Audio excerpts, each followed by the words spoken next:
Hello, everyone, and welcome to this audio fan commentary. It's a very special one because today we are going to be honoring the memory of Chadwick Boseman. Yes, a very famous actor from the Marvel Universe. And what better way to honor him than do a commentary on Black Panther as he played the lead role? I understand that he passed away a month or two ago, so this is a bit late, but at the same time, there was no, we have to work it around our schedules as well. Yeah, Chadwick Boseman, I mean, what a great shame. It was a real shame to see him pass on. But yeah, this is a chance for us to kind of say goodbye to him. And yeah, I mean, this is a very good film for me. This is one of my favorite MCU movies. So I'm looking forward to this. Jack, is there anything you want to sort of add to the introduction? Not really. Just apologies for the delay with this. I mean, I didn't have the Blu-ray until recently. I mean, Ollie wanted to do this commentary back when Chadwick Boseman died, but I didn't have the Blu-ray, so it was only until a week or two after that I could get the Blu-ray, and that's why we're doing the commentary now. But yeah, That's fine. No worries. There was no rush. As before, this is non-profit. This is just our own, personal fan commentary. We're not doing this for financial gain. We cannot show the image of the movie for legal reasons, so you'll hear the sound, or some of it. If you want to watch the movie on streaming with us or follow along with your Blu-ray or DVD, then enter it, and then when we press play, you press play. So it might be a bit long and arduous, but it's the only way we can do it, unfortunately. So anyway, let us begin. Jack, do you want to kick us off? yeah, okay. 3, 2, 1. Wakanda forever. Wakanda forever.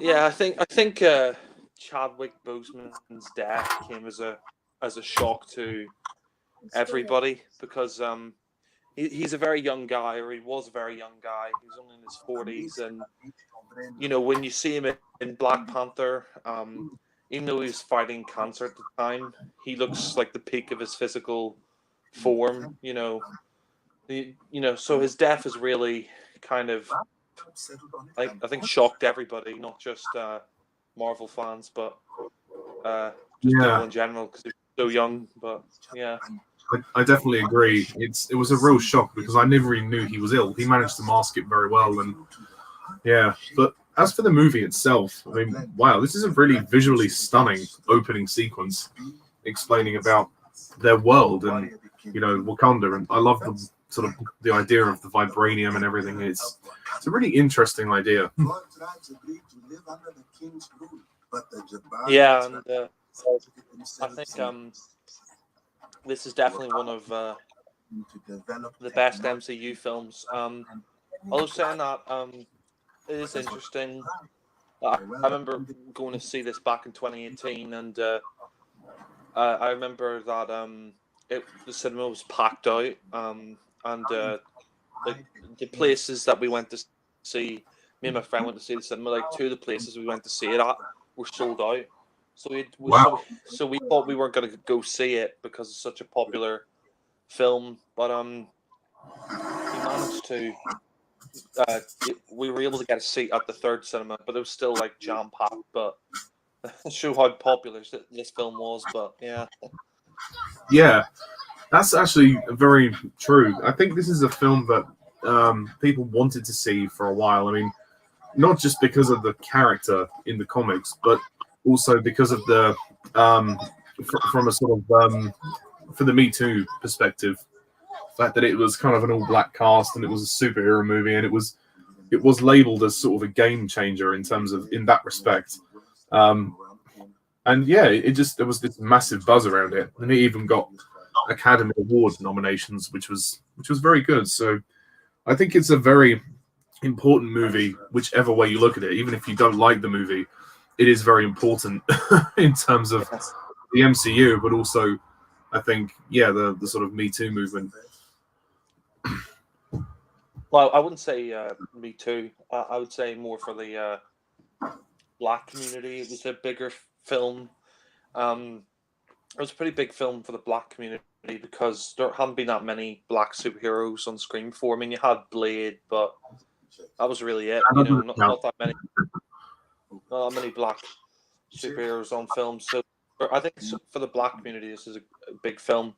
I mean, yeah, I mean, this did win a few Oscars, which is pretty good. Although saying that, I mean, I think this is a very good film, but I personally don't think it, you know, I personally don't think it deserved to be nominated for Best Picture. I mean, I think it's a good film, but for me, it's just not Best Picture material. Like, I mean, it kind of annoys me that Endgame and Infinity War, and even The Dark Knight didn't get nominated for Best Picture, but Black Panther does, and I think it was kind of the Oscars sort of nominating it, you know, just for the sake of it. But I mean, that's not saying it's a bad film. It's still a really good film, but personally, I just don't think it's the best superhero film or one of the best ever. But it's still definitely one of the best MCU films that we've had. But yeah, Yeah, for me, this was a real breath of fresh air for the MCU, and I really I loved it from the first moment I saw it. It's not perfect. I'm not going to say it's a 10 out of 10, but it was very good, and it definitely reinvigorated my interest in the MCU and definitely got me interested in the character of Black Panther. But yeah, I mean, you know, all power to it for the awards and everything. But you know, it is a very well made film in itself. I think we can all agree Chadwick Boseman performs the part very well. I think. yeah, and it's actually nice to see Andy Serkis in this film without playing a CGI character. He's in the flesh. I mean, most of the films he's done is CGI, like stop motion, but sorry, Yeah. motion capture. Yeah, the CGI motion capture. But here he, you know, you get to see him in the flesh, which is good because most of the time he just, you know, it's, you know, it's covered in CGI. Yeah, Andy Serkis, yeah, very much an actor who's like I say, pioneers in motion capture, and he does a lot of voices for his characters. So obviously in this he does a South African accent, but we get to see him on screen, which I think is nice, and I actually quite like his character, Claw. I think he's quite an interesting villain, although he's not the main villain of the series. I mean, the story has a sort of Lion King vibe to it. Lion King, sort of Game of Thrones. It with about sort of the idea of being king and all that. And the story's nothing. I don't think it's anything amazing, but I think the world is what intrigues me more. The concept of the world they live in, Wakanda, and what that adds to the MCU, and just the character, what he goes through. But I wouldn't say it's anything we haven't seen before. Yeah. No, that's what I'm saying. I think it's a very good film, but I just don't think it's Oscar material. I just think, yeah, like I said, it just kind of perplexes me how this got nominated, but not Infinity War or Endgame, which I think in terms of filmmaking and story are much better. But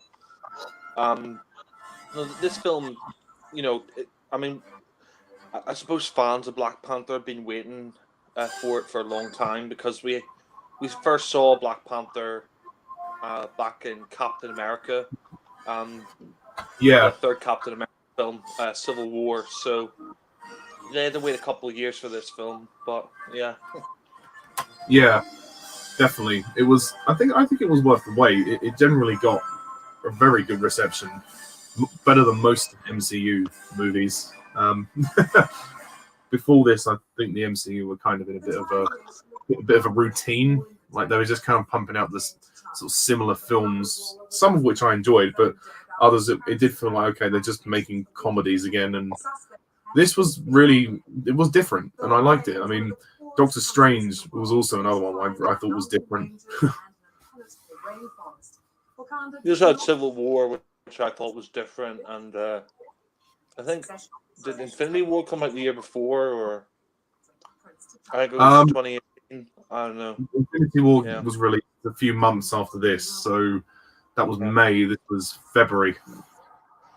Yeah, I think one of the things that helps about this film is that it's they take it seriously. It's not a comedic effort. I mean, there is comedy in it, but I appreciate the fact that they go for a more serious tone, because I think one of the problems with Marvel, as you said, it can get a bit routine. Like, oh, we got to have the comedy here, we got to have the action scene here. Like, I think a lot of them. I mean, I do like the Marvel films, but I think definitely in recent years, a lot of the Marvel films have sort of become a bit formulaic. Like, oh, we got to have lots of action, lots of comedy.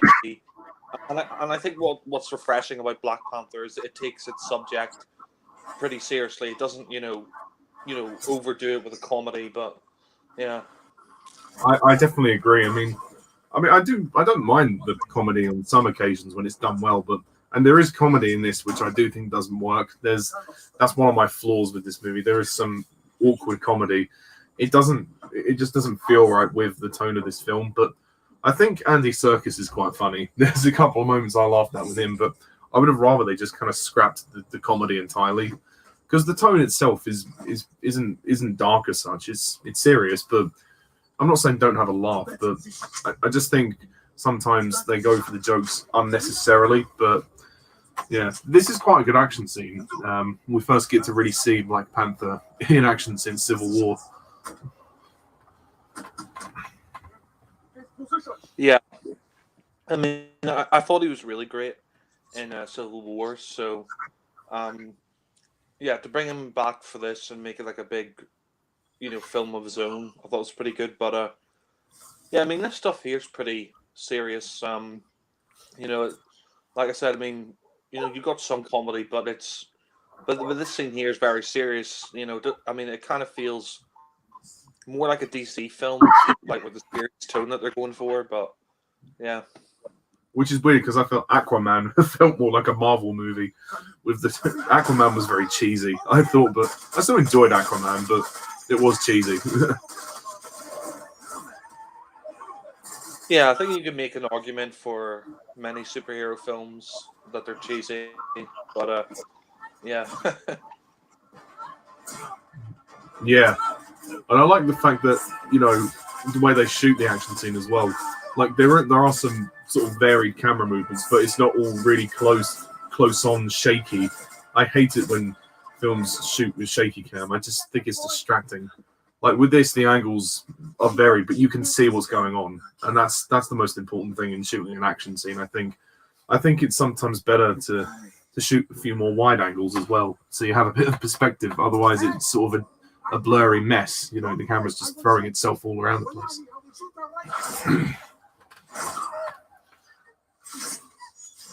I think this is probably the only or one of the only superhero films where you have a majority black cast. Like 99% of the cast in this is I think is black. The only like white people I can think in this is like Andy Serkis's character and maybe a cameo by Stan Lee, but that's really it. Well, actually, Martin Freeman is in this film as well. He reprises his role.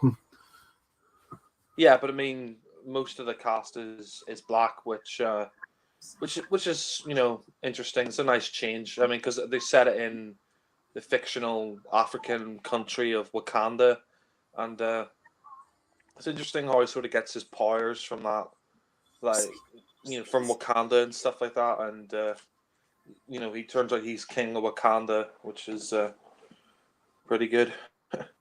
Yeah, I mean, not bad going. I think as well, what I love about Black Panther is the design of the movie. It's one of the MCU movies which is really quite aesthetically pleasing.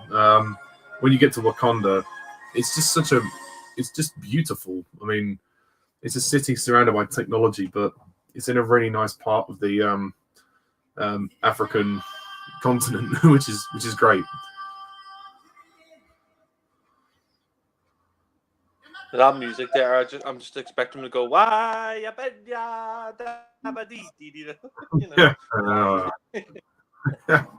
Yeah. It's the circle of life. Yeah.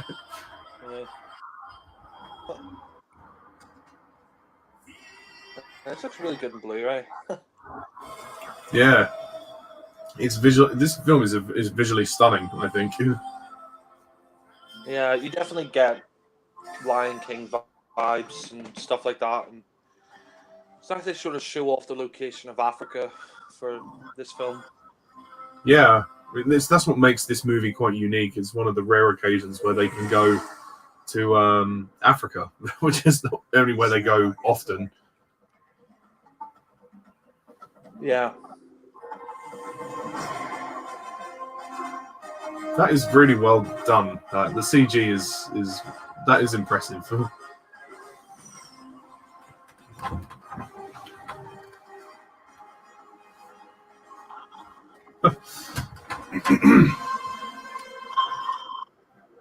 Yeah, it's interesting how Wakanda's sort of like a futuristic city, and they have all this technology, flying, spaceships and stuff. I mean, maybe it's a bit ridiculous, but it works for this. But yeah, Yeah, I mean it's obviously they described it in the opening as like a sort of element that kind of vibranium that they found, which sort of allowed them to build all this, which I think is interesting. It works. It gives the movie a sort of technological feel, even though they're out in Africa, which I think is a nice, in a way, sort of a contrast. yeah. Yeah, I mean, I think when he was filming this, he had cancer, but you can't really tell that he has cancer watching this film because, like I said, he's at the peak of his physical form. He's very buff, he's very well built, and I think that's why his death came as a huge shock because he was only in his 40s, which is very young to get cancer, and he didn't look like he was ill, and I suppose as well, like the it's sort of up in the air as what they're going to do the Black Panther sequels. I mean, they are going to do Black Panther sequels, but apparently they're not going to CGI Chadwick Boseman. They came out of that recently. They're not going to have him in the film as CGI. So I assume for Black Panther 2, they're either going to recast, they're either going to recast the Black Panther or they're going to focus on a new character. But yeah. I kind of think focusing on a new character would probably be the best idea, but if they have to recast, then they have to recast. That's just what they'll do. And yeah, this is the one scene which is set in London, I think, or one of the few scenes set in London, which kind of introduces our main villain, Michael B. Jordan. Is it the actor who plays him? Yeah, I think he's really good in this film. One of the better villains of the MCU. The MCU have sort of struggled with the villains. They've, other than Thanos and Loki, they've always seemed to have pretty crap villains. Is that just me, or I just kind of don't rate a lot of the villains?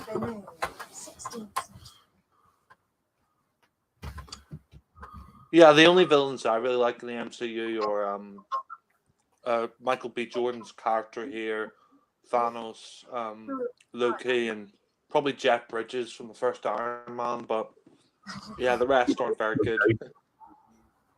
Yeah, I mean, I do like Andy Serkis, but obviously he's always more of a henchman. His character only appears in a couple of movies anyway. But these items aren't for sale. How do you think your ancestors got these? You think they paid a fair price, or did they take it like they took everything else? So I'm going to have to ask you to leave. You got all this security here watching me since I walked in, but you ain't checking. Yeah, I think that's what makes this film one of the better MCU films is the fact that you got a strong villain. Like you said, most of the villains are crap in the MCU. Like the MCU, they just, for the most part, they just don't know how to do good villains, unless it's someone like Thanos. Because most of the villains kind of feel like they're sort of shoehorned in there. They just don't. They're just no threat, or they don't have enough focus. But yeah, there's Sarkis. It's okay. You can go, but just don't tell anyone, all right? I quite like his accent. I think his accent is amusing. Yeah, pretty cold-blooded. Just shoots him. Because it's better to leave the crime scene more spread out. Makes us look like amateurs. It makes us look like amateurs. But then they can see you on the camera, so how does that really? How does that work? Yeah, how's the alarm not being camera bypass? That's it. Yeah. Oh, okay, right, that makes sense now. I forgot about that. Yeah, I don't think I've seen Black Panther since it came out back in 2018. So yeah, I haven't seen it in a couple of years. I watched this movie quite a few times over the years, and I watched it about a month ago or so after he died with a friend of mine. But I had forgotten a couple of things in it. Yeah. I mean, I don't. I mean, I'm not really a big fan of Michael B. Jordan's hairstyle there. I mean, it's a small thing, but his hair looks really weird, goofy. Yeah. Yeah, well, he'll be. I think he changes it a bit later. Yeah, thank God. He's changed it now. It's interesting his backstory. You find out why he's doing this. Yeah, I think it's one of the better backstory in the MCU as well. I agree, and you actually understand his motivations. I mean, you may not agree with what he's doing, but you can kind of see why he wants the throne, basically. Yeah. One thing I do like is it's nice how they sort of incorporated African culture into this film. Yeah. Because I mean, like those the sort of things that they're wearing and the dances and stuff, like it's sort of part of African culture, traditional African culture. So it's nice how film sort of incorporates that. Yeah, absolutely. And I mean, God, they must have had a lot of fun filming out there. Yeah, I mean, obviously some shots, they obviously there's large parts of it they didn't film in Africa. Parts of it are CGI, but I mean, yeah, for the most part, it does look quite seamless. And yeah, that shot there of the waterfalls, it looked a little bit like sort of like the Grand Canyon if it was raining. Or something. Yes. Yeah, this scene here is really, really good. This fight that he gets into, I remember this fight, quite brutal. It's done pretty well.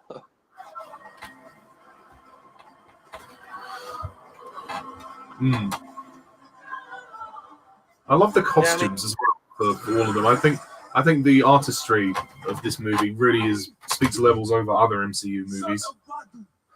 Yeah, Forrest Whitaker. Yeah. And it's not that actor from Get Out. He's in this. Yeah. Oh yes, Daniel Kaluuya. Yeah, he's a very good actor. Yeah. I mean, Forrest Whitaker was a bit over the top in Rogue One, wasn't he? Jin, you come for me. And he's in Halo. I quite liked him in Rogue One, but I mean, I suppose it's just sort of the way he talks and stuff. But yeah, one thing that's interesting about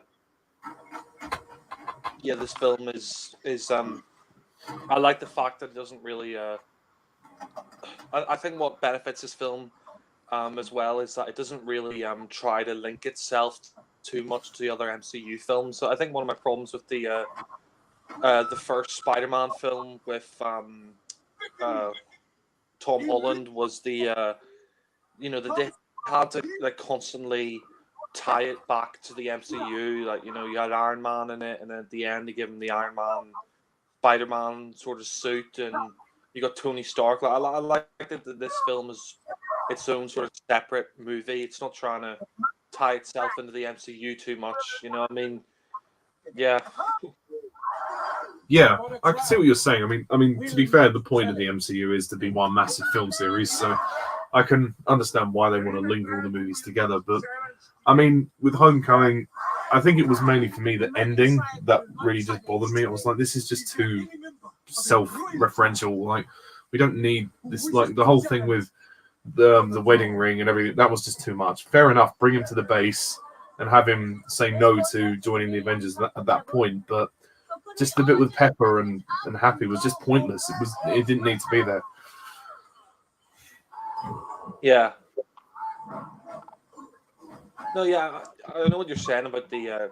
I mean, I really like the colors here, like the costume designs that they're wearing, and yeah, no, no. I mean, I think this film, I mean, of course, the MCU films they all try to tie in with each other, but what I think works about this film is that it doesn't try to be too self-referential. It's it just focuses really on the story of Black Panther and sort of his world and stuff. It doesn't like you don't have a cameo by Tony Stark being like, "Oh, hey, what's up, Black Panther?" and stuff like that. Yeah. Yeah, I definitely agree. I think going forward with the MCU, like because they've done the Thanos thing now, they don't need to worry too much about linking it all together. They can just kind of we can still follow the characters, but they can just go on their own individual adventures now. I think. Yeah, I think DC have got the right I think they've got the right attitude when it comes to films now. Like DC have sort of scrapped the crossover films, and now they're just focusing on individual films. And maybe going forward, the MCU could do that a bit more instead of having all films linked with each other and a big story arc and crossover with other characters. Because we've seen that a million times before. I mean, we've had 4 Avengers movies, and maybe it'd be nice just to focus on individual characters and not have a big linking story arc. Because as much as the crossovers are nice, like you don't need to do it all the time. And I think with Endgame, you could take a break from the sort of crossover movies. Yeah. But yeah. I mean, Endgame really was sort of a perfect ending to the series, really. Yeah, but I mean, as for DC, yeah, I'm really excited for Wonder Woman 1984. Well, whenever we get to see it, obviously, COVID, it's uncertain, but hopefully we'll see it at some point, maybe the end of this year or next year. Well, whatever. Yeah. One thing I am glad about is. I mean, I'm not a fan of COVID and all that, but I am glad this year we've had a break from the MCU because the cinemas have been shut. Because I mean, I just think 3 MCU films each year does get a bit tiring, and it's sort of nice this year to have a break from MCU, and and then next year, we could see the Black Widow film and stuff like that. But I mean, it's nice to have a break from the MCU because I mean the MCU's been going since every year since 2008 with the first Iron Man film. But yeah, Yeah. No, I can see what you mean. I think releasing 3 of them a year is quite an overabundance. I'm happy with like 1 or 2, but obviously they wanted to get to the end of the Thanos story within like 10 years, and they did that. They achieved that within 11 years. So good for them. But going forward, they can ease up on their release schedule. But yeah, we have had a break, so that's something. yeah. I mean, this is pretty brutal. I mean, look at all that blood. It's pretty. This is pretty brutal for an MCU film. Yeah.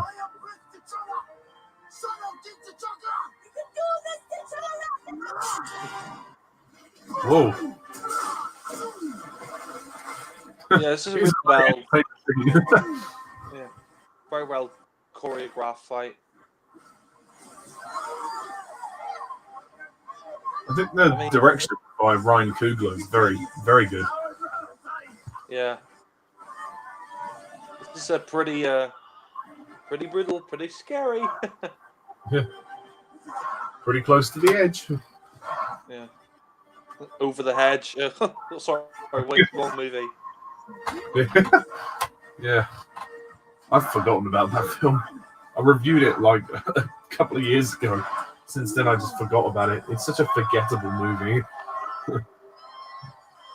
Yeah. They kill him, yeah.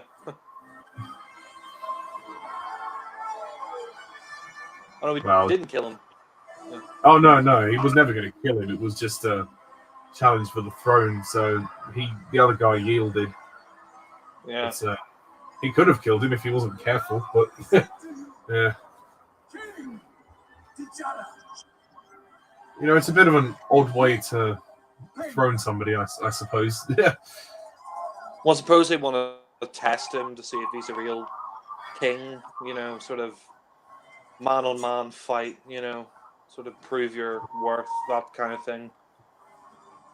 I guess which is why he has to be stripped of his powers in order to do that.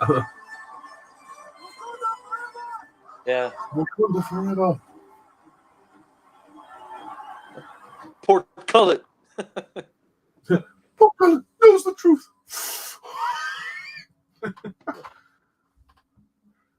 Yeah, that music just there was very, very Lion King.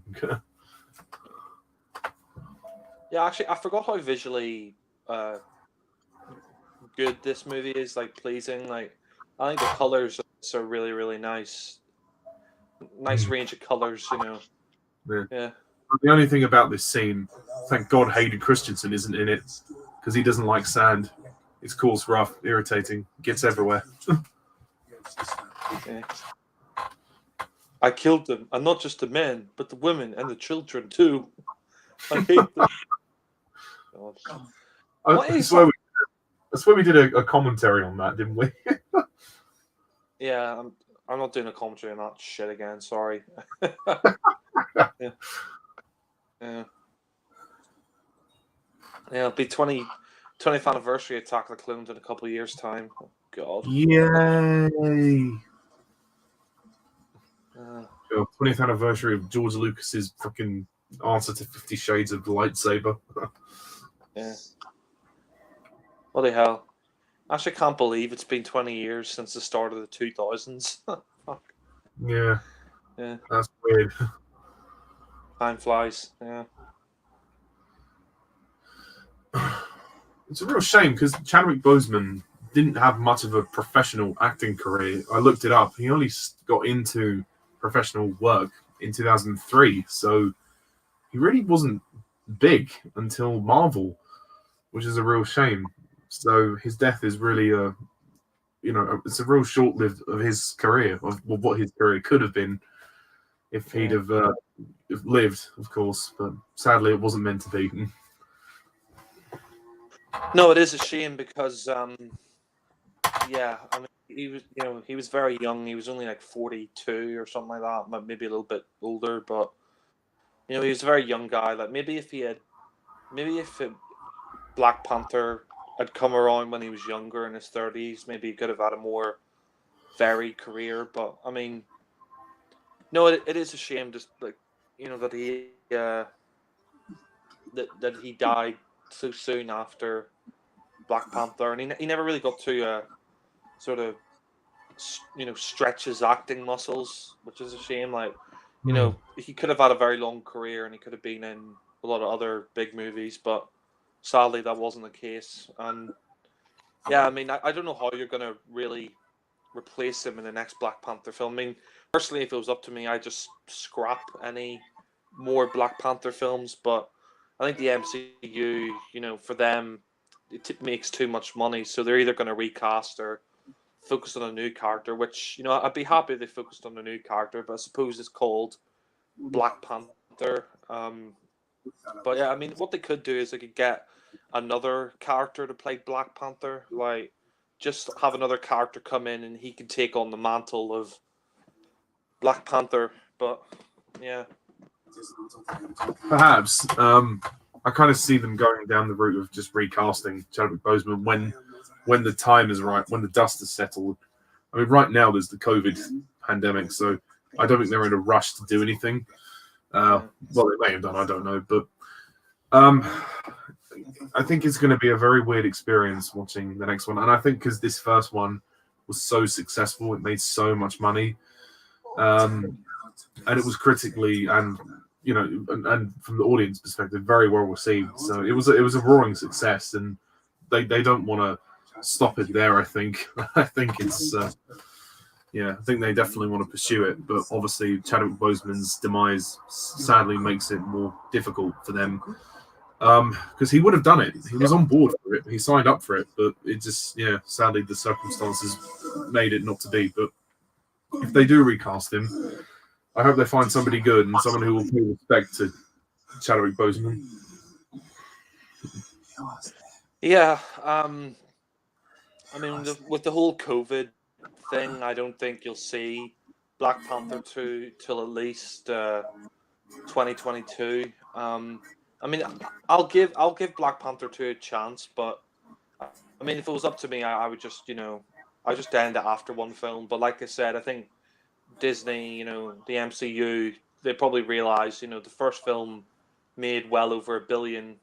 It was a big financial success, so they're probably thinking to themselves, that they have to do a sequel. But yeah, And to honor your father, but I can't. Definitely. And actually, to take a focus away from Chadwick Boseman for a minute, Lupita Nyong'o is also a very good actress, and I think she's good in this film. Her character's a bit underdeveloped, but her performance is good. Isn't she British? Then what we have. I think she is, but she obviously has. I think she has some African heritage. Other countries do it. She actually voices Maz Kanata in the new Star Wars trilogy. Oh yeah, Mars. Yeah. Yeah. But her voice, I mean, she's actually quite young. She's about 29 or 30, and in those movies, she sounds a bit older, which is weird. She has a voice that makes her sound much older. Yeah. I would make a great queen because I am so stubborn. I mean, one thing I was kind of glad with Black Panther is they did go for like an older.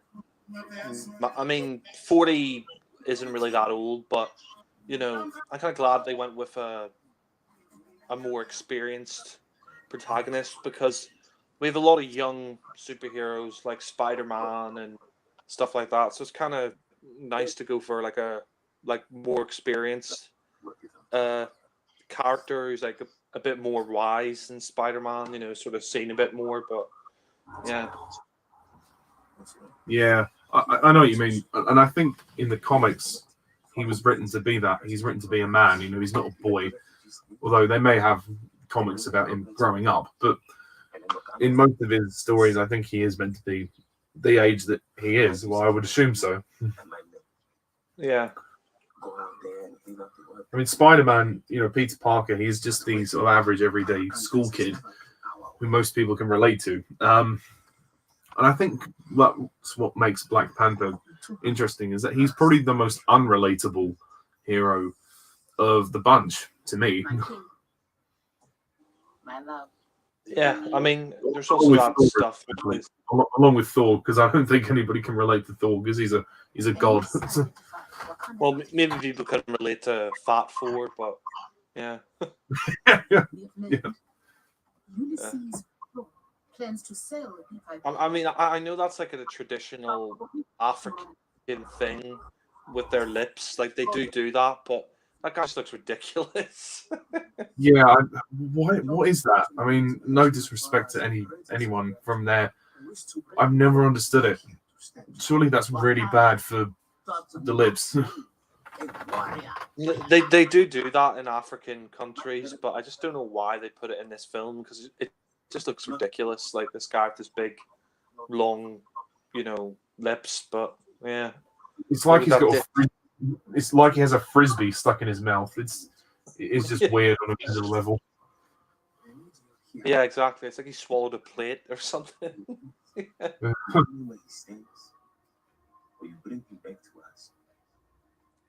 have my word. I never realized as well Chadwick Boseman was American. He's doing an accent the whole time. It was pretty convincing. Yeah. I mean, there's some actors who are really good at doing American accents or foreign accents. Like for years, I thought Christian Bale was American, but it turns out he's Welsh. Yeah. Although when he did his rant on Terminator, he stayed in his American accent for some reason.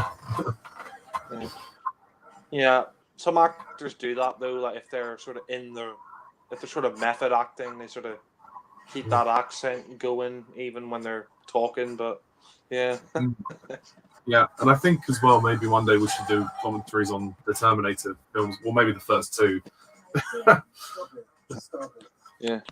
I mean, I wouldn't mind doing an audio rant commentary in the third one. Yeah, Oh yeah, yeah. yeah. Oh, and then there's Salvation as well. I'm not hugely keen on that one. Yeah, I like Salvation, but it's not the best. I don't know. I think it's a combination of the director, like McGee, the feeling of it being kind of like Transformers. Although the post-apocalyptic setting is good, it's also the acting. I just think the acting is very poor, like from Sam Worthington and Christian Bale. I just think Christian Bale's really over the top as John Connor. But yeah, I mean, the rant that I've heard is funny. He rants at the guy for moving the light around. It is stupid. Yeah. But they're saying that, like, you know, there are a lot of actors, you know, if you sort of, I can understand why he did that rant, because, you know, if you're acting and someone's like fucking around on set and distracting you, like, it can be annoying if you're in the acting zone. I think Michael Caine said that, you know, when he was younger, sometimes he used to rant to people for like 45 minutes, but he got out of that and he doesn't do that anymore. But yeah. Yeah, I think the rant was uncalled for, but I think I can understand the point about being in the zone and thing, but I don't think the guy intentionally wanted to catch Christian Bale off guard. He may have just been in the wrong place at the wrong time. I mean, who knows? But yeah, the rant was really uncalled for, in my opinion. Well, apparently he's a bit of a cunt in real life, Christian Bale, but yeah. I've heard he's difficult to work with, and he's quite an arrogant man. But I did like him as Batman. I must admit, I think he's a really great Batman and Bruce Wayne. Yeah, I mean, he's done much more than just Batman. Like, you know, he's done a lot of other great acting roles, like The Fighter and stuff like that. And, you know, I mean, yeah. But, I mean, this scene's sort of interesting where he gets the vibranium suit or whatever. Yeah. Yeah.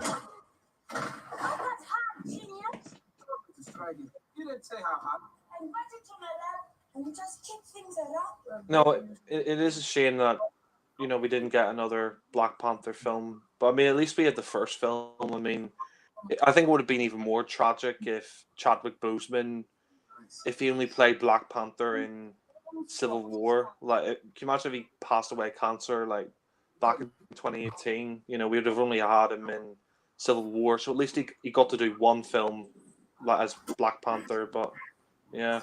Yeah.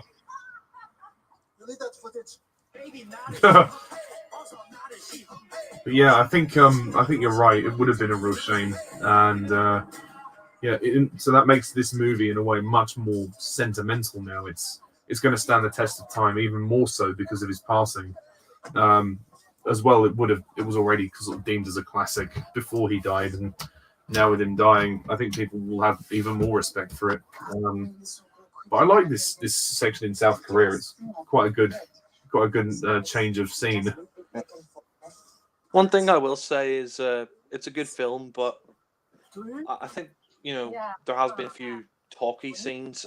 I mean, the pacing's pretty good, but like maybe you could have cut out some of those scenes there. Like some of them were a bit talky, but you know, still pretty good pacing. Fair enough. I can understand your opinion. It doesn't bother me that much. So I quite enjoyed this because it was interesting to see the world and how it was created and all that. But this is where we sort of get to the sort of meat of the story, I suppose. Yeah. Yeah. You know, it'd be funny if he met the Pink Panther. Yeah. Work together, maybe. Him and imagine Clouseau with the Black Panther. He would not last. The Black Panther would just, you know, cringe at his idiocy. But yeah, I mean, this scene here kind of, I don't know, like it kind of seems like they're homaging Skyfall. You know that like scene in the casino in Macau, like the lighting of this, and you know the sort of Chinese casino. I don't know if they're like trying to reference Skyfall or not, but it kind of feels like a homage to Skyfall. But yeah. Yeah, I know what you mean. I don't think it was intentional, but I just think with the lighting as well and the location. I said exactly the same thing to a friend of mine when I first saw this with him. I was like, that casino scene, it is very much like Skyfall because he's coming dressed as a suit, sorry, not as a suit, coming dressed in a suit. Yeah, it does come across that way, but I don't mind it. I think it adds a nice different visual touch to the movie because it's a new location. I think the lighting and cinematography is really good. Yeah, you know what? I think this is a homage to Skyfall. I mean, I don't know what the director said about this, but he comes into this, Chinese or Asian casino, and he's with these two ladies, and I mean, just the lighting and everything. I think they were probably homaging Skyfall. I mean, yeah, and they're talking on earpieces, which is what exactly. they do in Skyfall. Yeah, exactly. No, I think it is a deliberate reference to Skyfall. I mean, if it isn't, then fair enough. But I mean, good on them anyway, because if you're gonna homage. I think you're probably right. It probably was deliberate. Yeah. I mean, plus you got Martin Freeman here, and you got Andy Serkis, so they probably and plus you got the location of London here, so they probably thought, oh, why not homage Skyfall? But yeah. I quite liked Martin Freeman in this role. I'm not sure why they brought his character back, but Stanley. This was one of his last cameos, wasn't it? Yeah, I think so. Yeah, didn't he die in 2019? I believe so, because then Captain Marvel had the tribute of him at the start. Yeah, I mean that's one of the only good things I think in Captain Marvel is that a tribute to Stan Lee at the start. But yeah, I mean it's kind of bittersweet watching this now, seeing Stan Lee's cameo. But I suppose difference between Sam Lee and Chadwick Boseman is Stan Lee was much older, so it wasn't that surprising that he was going to pass away soon. But yeah, I mean. I have to say, Andy Serkis' character is really good in this. He's just this bastard. He's this prick, He's just this sort of criminal, this South African criminal, and he's actually quite funny. I think he's got a couple of funny lines. Yeah. I definitely think this is like a deliberate reference to Skyfall. Yeah. And also, speaking of Skyfall. I think his girlfriend, Lupita Nyong'o's character, she's meant to be a spy, but we never see any reference or any moment where she displays her spy skills. At least not to my knowledge. Yeah. Don't worry. I can do a deal with you by myself. Thank you very much.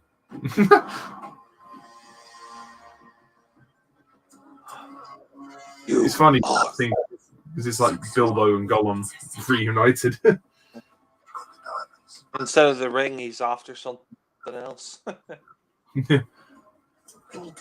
Yeah, Bilbo and Gollum reunited. You're right there.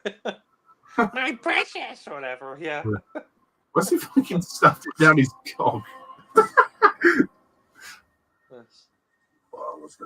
I think that's sort of part of the. I think that's sort of part of this guy's power.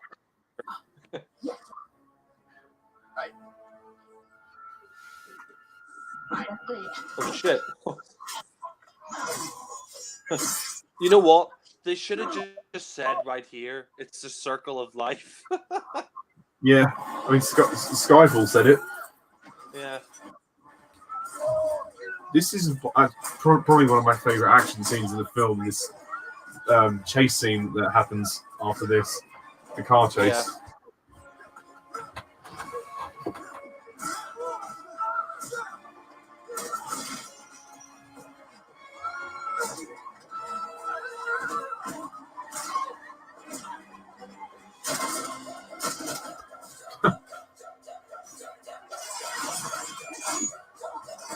Soundtrack here is a bit weird. Yeah. I mean, for the most part, I like the music, but yeah, this track is a bit odd. You know, this kind of reminds me a bit of that church scene in Kingsman, the way it's sort of like one take following them as a fight is going on. Yeah, I do agree with that. Yeah, the way it's shot, it is a bit reminiscent of that, isn't it? Yeah. Oh, it's empty. I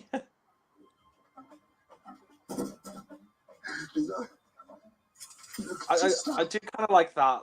It's kind of funny. Literally, he's got his gun in his arm. You could, I guess you could literally say he's armed. Yeah. Yeah. He's just so nuts. I love it.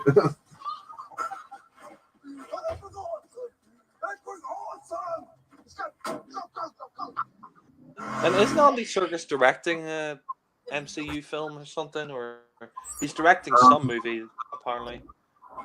I'm not sure what he's doing at the moment, but yeah, he has got into directing more recently. Yeah. I just think I mean, this isn't his best role, but I think it's funny. Like, it's a nice role for him. I think he just made this character insane. Yeah.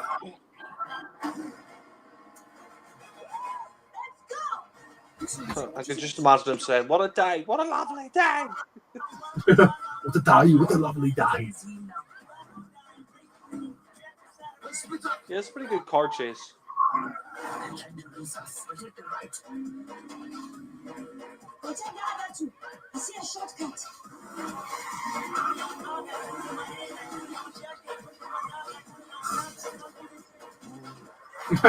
This is a very entertaining film.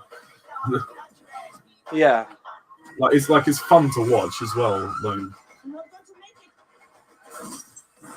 It is.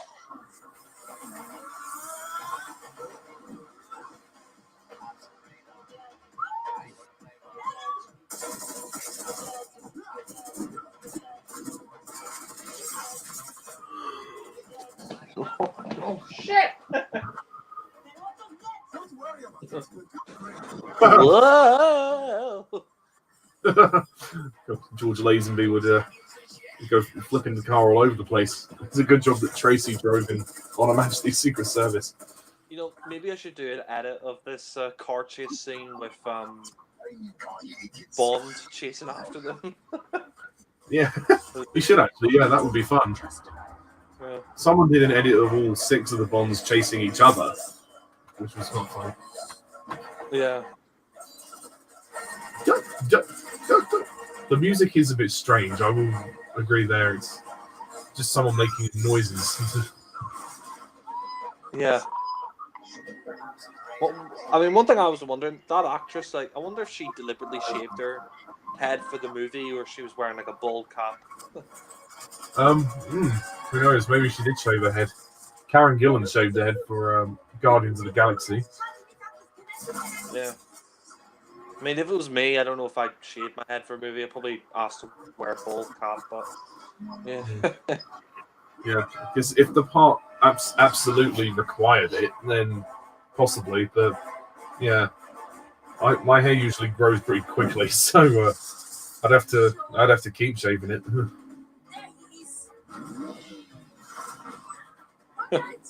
That's what she said.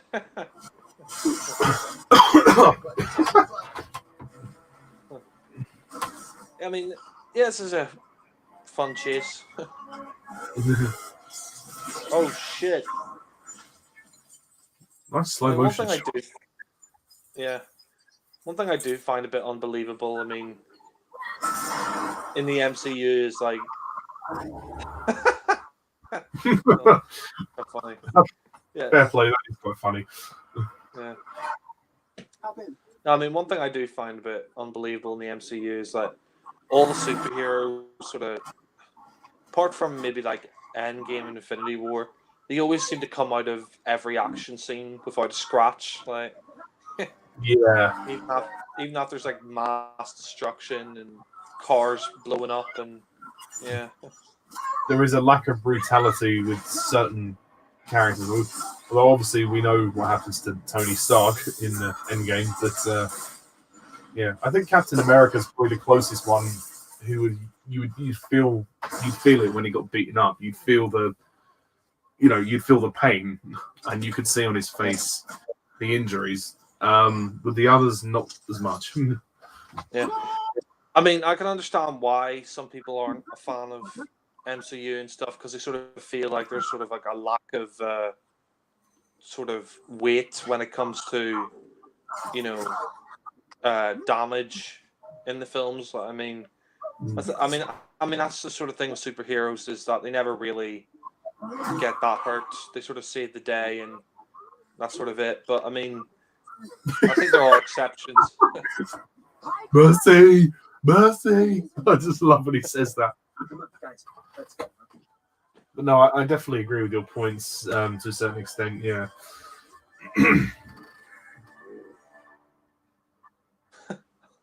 I love that sort of smile on his face that when the cameras are watching, he's like, "Yeah, you're not going to kill me, are you?" I mean, I heard that, I don't know if they're going to go through with this now, but I heard they were going to have Black Panther fighting the Ku Klux Klan in Black Panther 2, but I don't know if they're going to go ahead with that now, or they're going to go for a different story. But yeah, Perhaps, maybe. I guess we won't know maybe until the next year or two. yeah.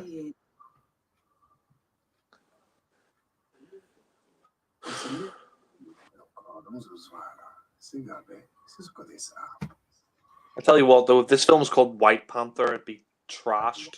Can you imagine it was all like white cast? And... Yeah, that would be the parody version of this film. Like all those films like disaster movie, superhero movie, and all those kind of things. That would be the equivalent of that. Yeah. Epic movie and all that, yeah.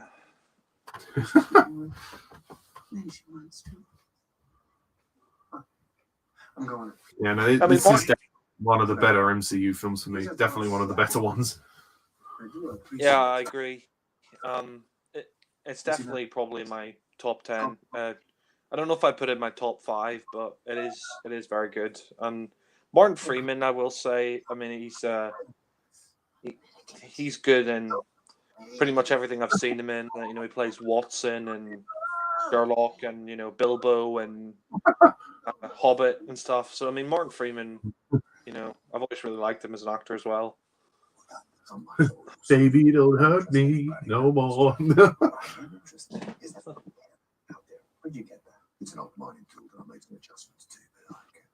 We're nearly halfway through the movie. Yeah, I think it's gone by fairly quickly. Yeah, I mean, I would shade maybe some scenes down, but I think the pacing's pretty good for the most part. Yeah.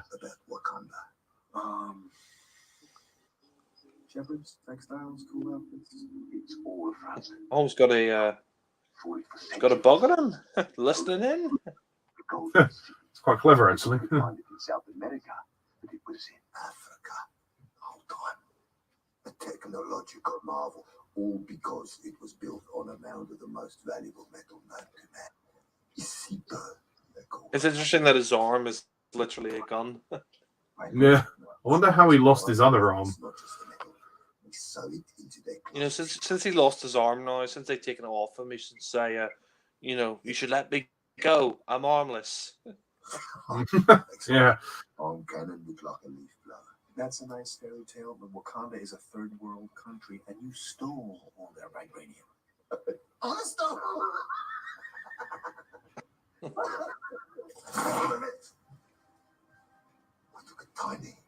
It's interesting that Martin Freeman's sort of putting on an American accent for this.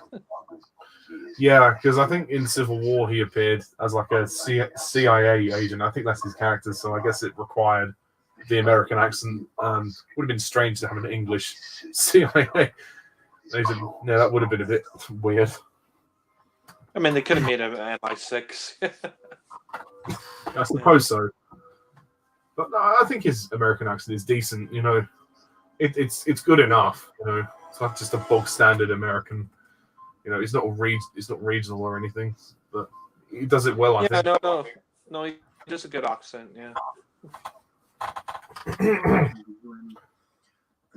Baby, don't hurt me no more. It's a circle of life. It is the circle of life. Oh, could you imagine Black Panther 2, Wakanda's Pride? Oh God, yeah. Be strange. Oh God, no, Black Panther 2, Wakanda's Bride, like gets married. Yeah. Baby, don't hurt me no more. Oh, yeah, speaking of Lion King, I need to review those films because Anthony Ford requested me to review them. So yeah, and yeah, he's been quite good recently. Yeah, he seems to have changed a bit of his attitude, which is good.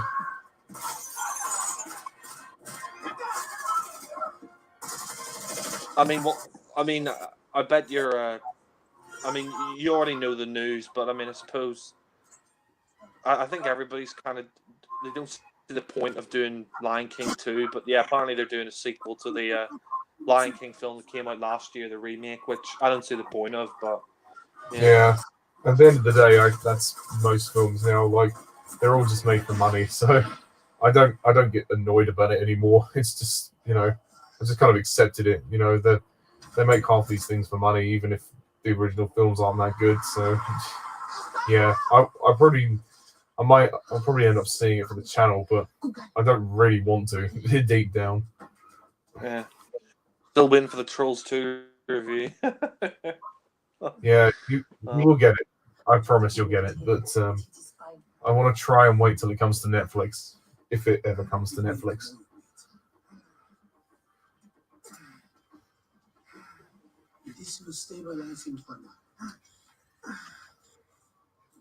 So now he has 3 balls. No, don't be a dirty. Well, we had what's his name, Bellend in Indiana Jones, and oh wait, no, that's Raiders. Yeah, Raiders of the Lost Arse. That would be funny to see. That he really would be called Bellend. God. So now we are just supposed to let him die. Let us consider it really. It is his duty to report back to his country.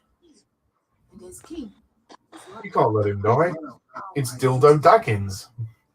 Dildo Baggins, yeah. That's what on his trailers called him, so I think that's a fitting nickname. Yeah. I might re-review the Hobbit films at some point, but yeah. this is going to be fun. And I definitely think of redoing my Lord of the Rings reviews because I think my review. Even though a lot of people like my Return of the King review, I think it was probably too long, nearly an hour long. But yeah, fair enough. Yeah, it is a long movie, so there's a lot to talk about. But at the same time, it's your choice, and if you do them again, I'll definitely watch them and support them. So yeah. Cheers.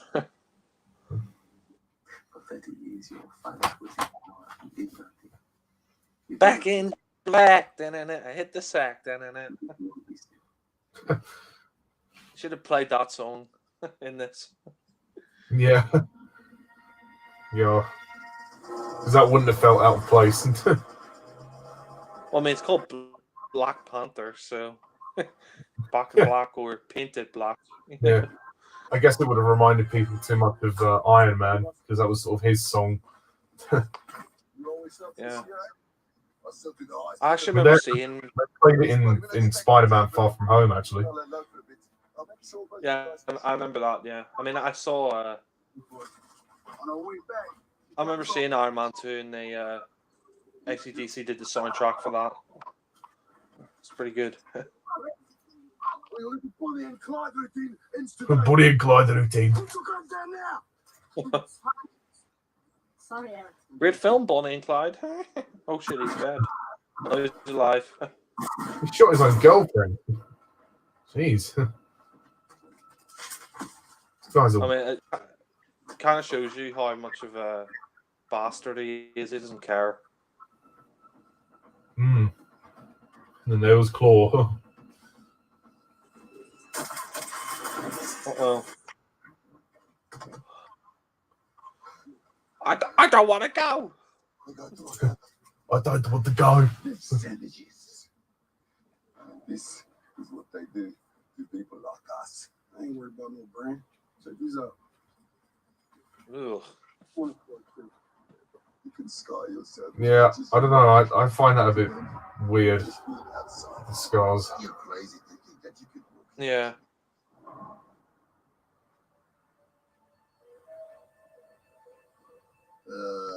To think I saw you, some crazy American. It's a real shame that he got killed off, but yeah, at least he dies laughing. Yeah. At least he got the last laugh. Some crazy American.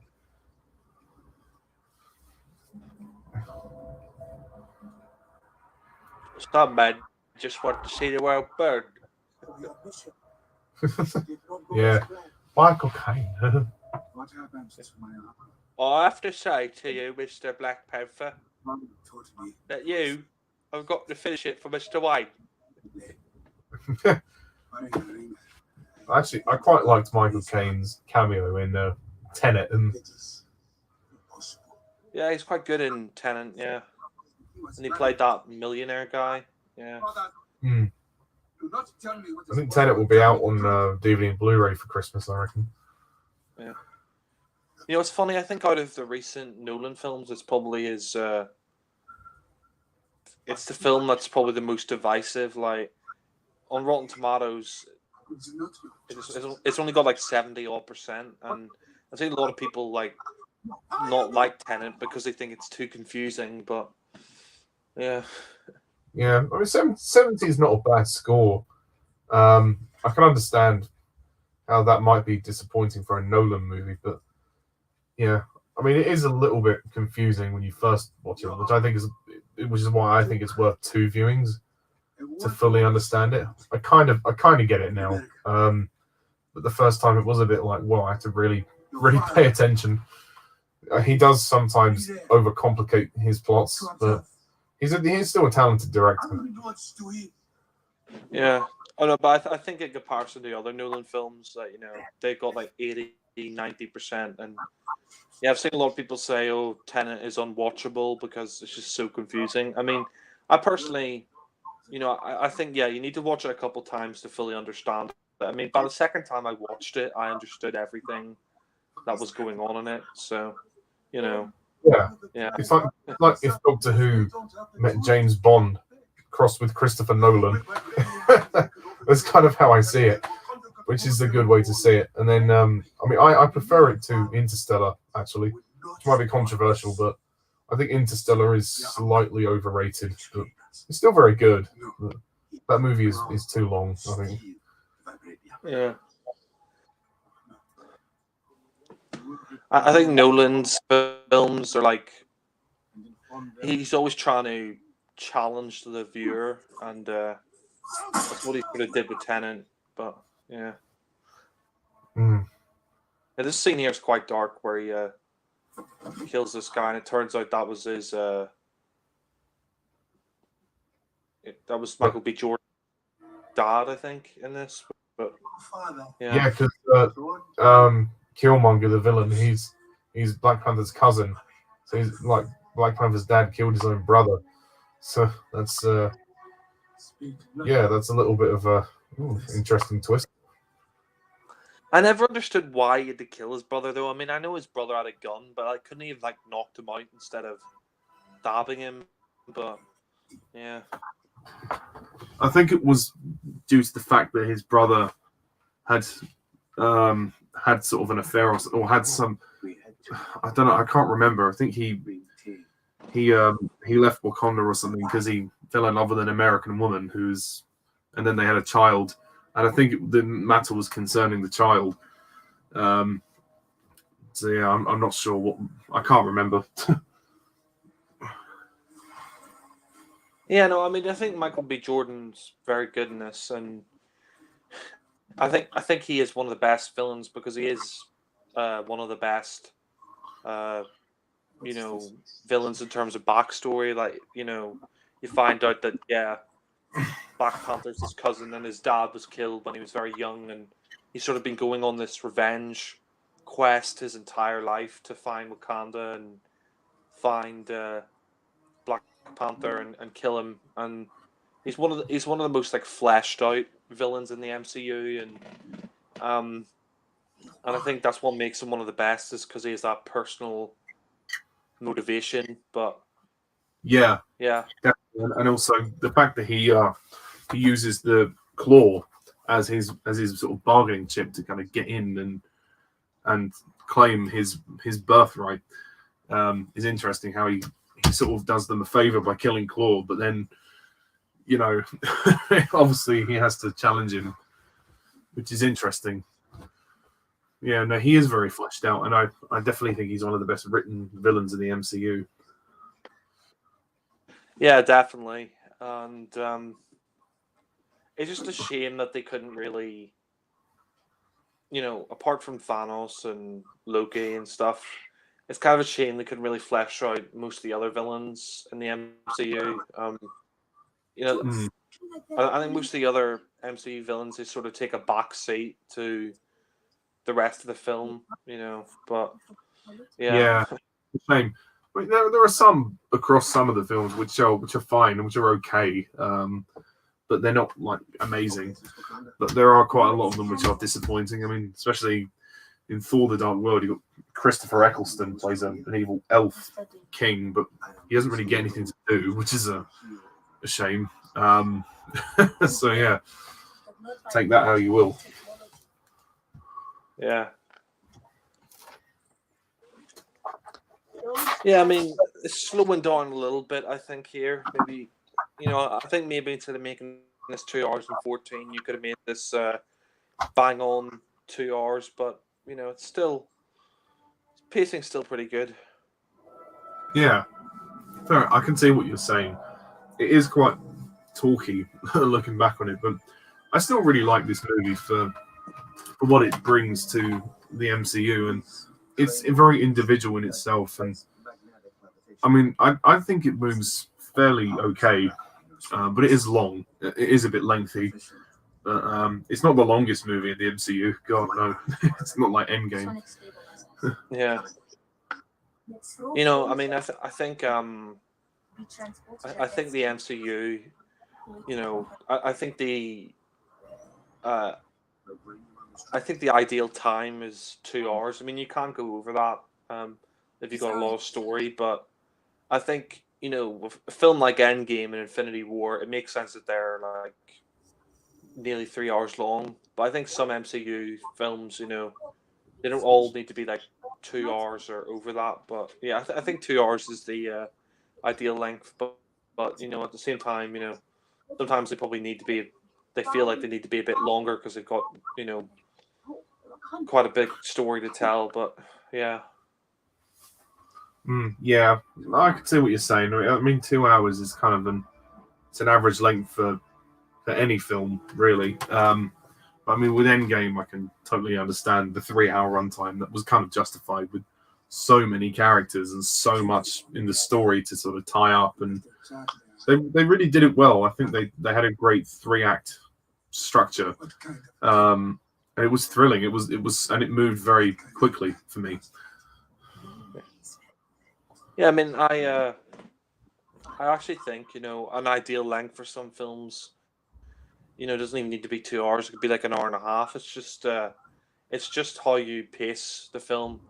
Yeah, some films need to be longer, but some films don't always need to be like 2 hours or over that. I think the problem with movies, some films now is they feel like they need to be longer than they should. Like a lot of the movies now, they're sort of pushing for like a 2.5 hour runtime or longer, and I don't think it needs to be that long. I personally think 2 hours is sort of the perfect length for a film. You know, you don't need it to be 2.5 hours for your average film, but yeah, I mean, yeah. Yeah. Confirmed kills like it was a video game.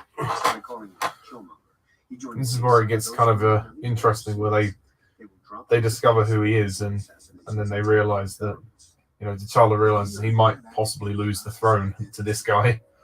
He has a war dog tattoo. Yeah. I have no record of him.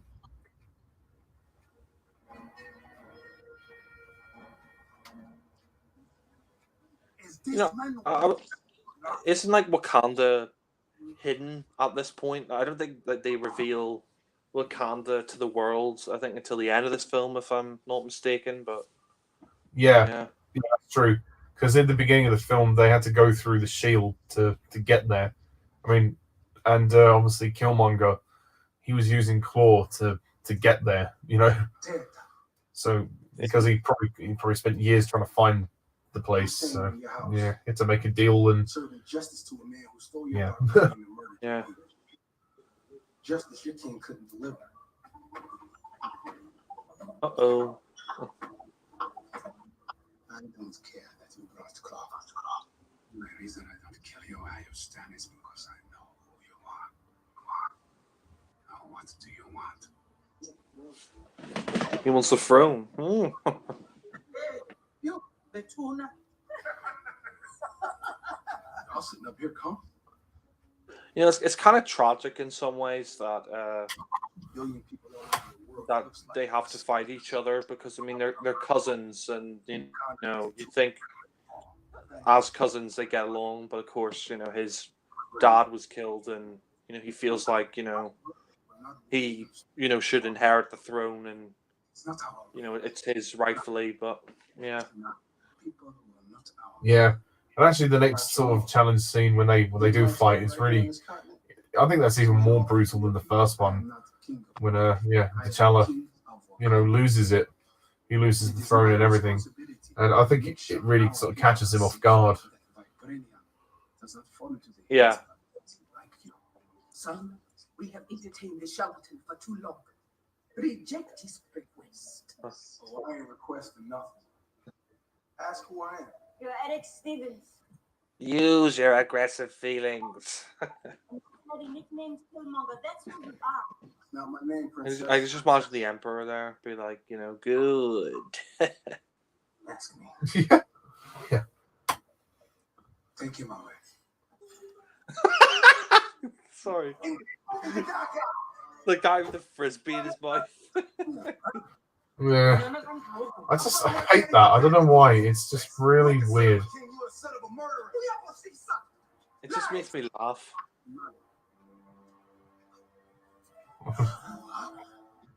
It's weird to think that everything they thought they knew was a lie, and T'Challa's dad has got some dark secrets. I'm exercising my right. The challenge for the mantles of King and Black Panther.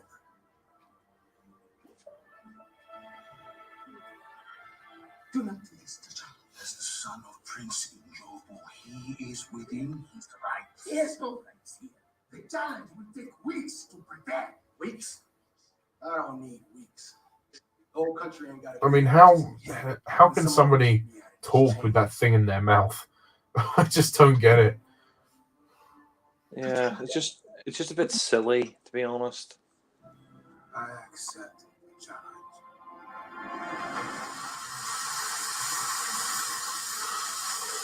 Wow, some fantastic visual shots in this movie. You know, it's always great to just look at this movie. Yeah. You'll never beat T'Challa. You should have just come to the first. This is, it's let's get ready to rumble. King will now have the strength of the Black Panther stripped away. Yeah, I mean, I wonder, like, what is that? I mean, why do you see his veins when he like drinks that liquid? Like, I don't get that. I guess it's maybe just to emphasize the fact that his powers are sort of leaving him, and it's going through his body. I don't know. I guess it's just to accentuate that. Oh, that guy, the green frisbee in his mouth.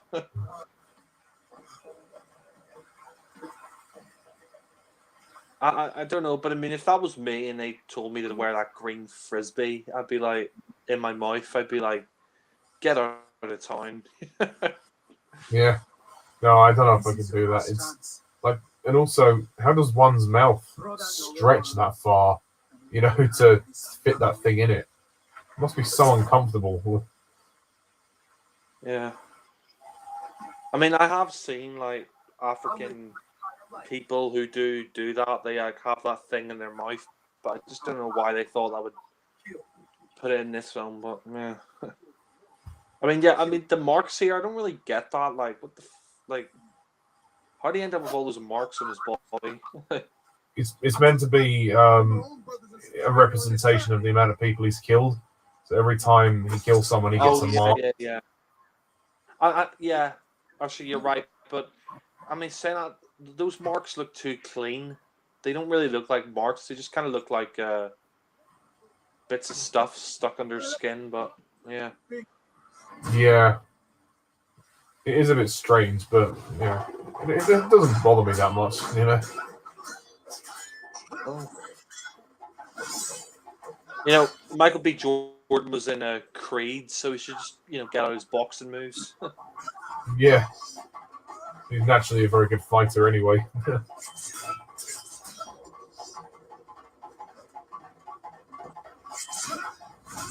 Yeah. One thing I will say about this film that's great is the action scenes. Yeah, the action is very well done, especially the final battle when we get to that. Yeah.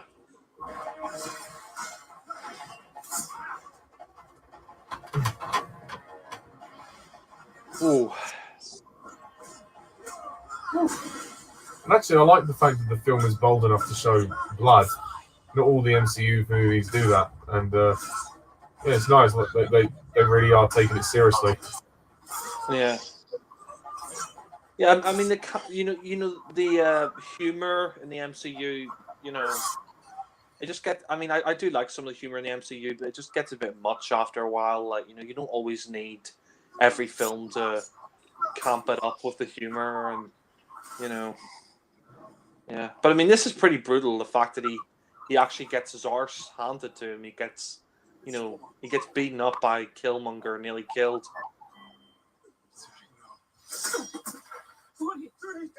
I am the cause of your father's death, not him. Take me. Oh shit!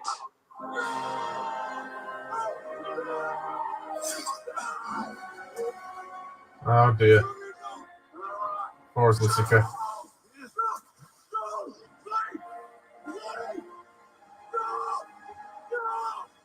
Shit. Is this your game? Huh? Is this your game?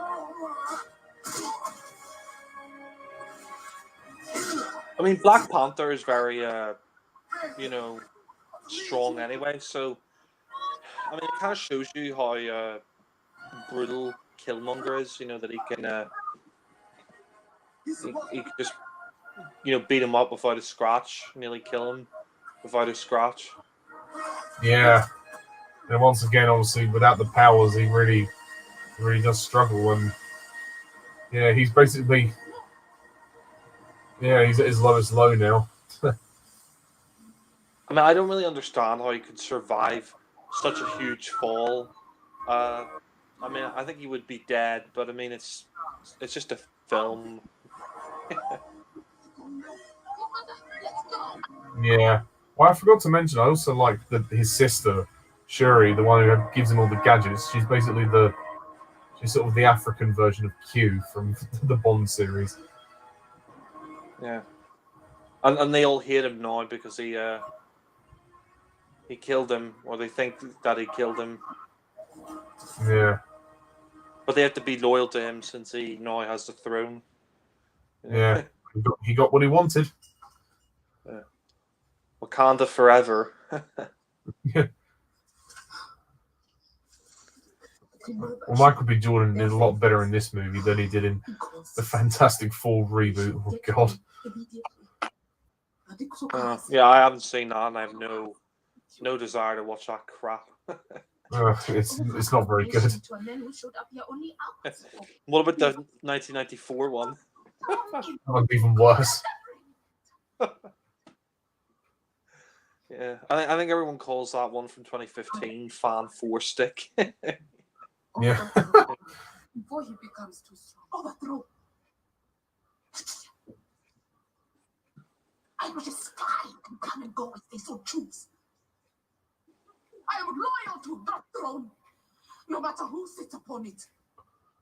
What are you loyal to? Yeah, you can see the struggle now. I love my country too. Then you save your country. No, I save my country. I like that. She says, I save it. Because she knows that this guy, Killmonger, he's not going to be a good king. She just knows he's going to be an arsehole. And obviously because she loved T'Challa and she thinks he's dead, you know, she's kind of taking it into her own hands now, which is, yeah, I mean, good for her. Yeah. One thing's a shame as well is you're not really going to see that love story between, you know, her and Black Panther. You're not really going to see that blossom now because Chadwick Boseman's dead. But yeah, kind of a shame. But yeah.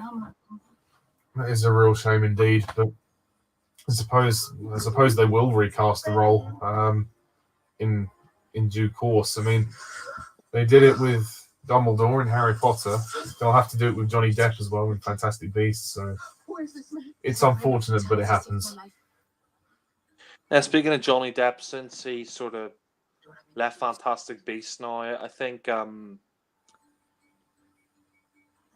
basically that they'll probably have to recast him in Pirates of the Caribbean as well because it looks like his Hollywood career's over. But yeah, Real shame. I mean, I don't know if Pirates of the Caribbean will have Jack Sparrow. They might just focus on someone else, but then he's such a big part of the series. So, yeah, who knows and whatnot.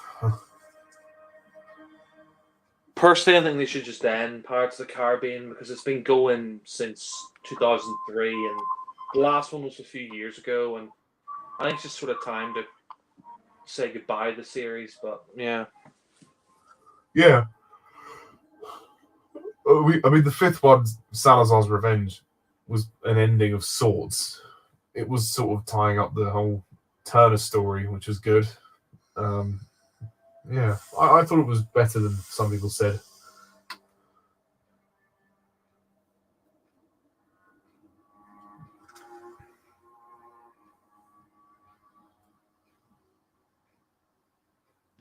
Interesting that he comes back to the place where he found his dead father. Yeah, and interesting how he sort of has the vision and sees his dead dad again, and I think he just kind of wants a bit of closure with the whole thing as well. He's kind of feels that by taking the throne, he can put an end to his grief and just move on from his dad's death.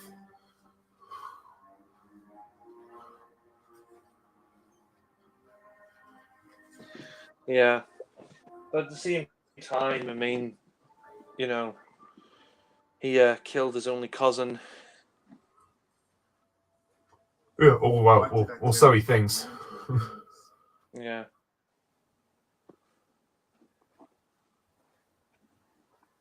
I think this is actually one of my favorite scenes where he sees his dad and sort of flashbacks to him as a young kid, and he sort of looked up to his dad, and his dad was sort of his role model. But yeah, the sun sets there at the most beautiful. And had things have gone the right way, he would have been hopefully allowed into Wakanda. Why? Yeah, because his dad was wasn't he a prince or something of Wakanda? Yeah, he was. He was the brother of the king, who was T'Challa's dad. So, yeah, he is by law, by blood, he is an heir to the throne, so he is entitled to it. Yeah. But I guess the Wakanda really just had to go on his word because they couldn't really do a DNA test, could they? Yeah. What a great family reunion, though. Killing your cousin that you just found out that was your cousin, and you never seen him in your life. Yeah. He doesn't really have any affiliation with him, so I guess the loss sort of means nothing, really. Yeah. Could you imagine Christmas dinner? Instead of carving the turkey, you take the turkey knife and stab it in Black Panther's body. Oh dear. Yeah, that would be a bit gruesome. Yeah.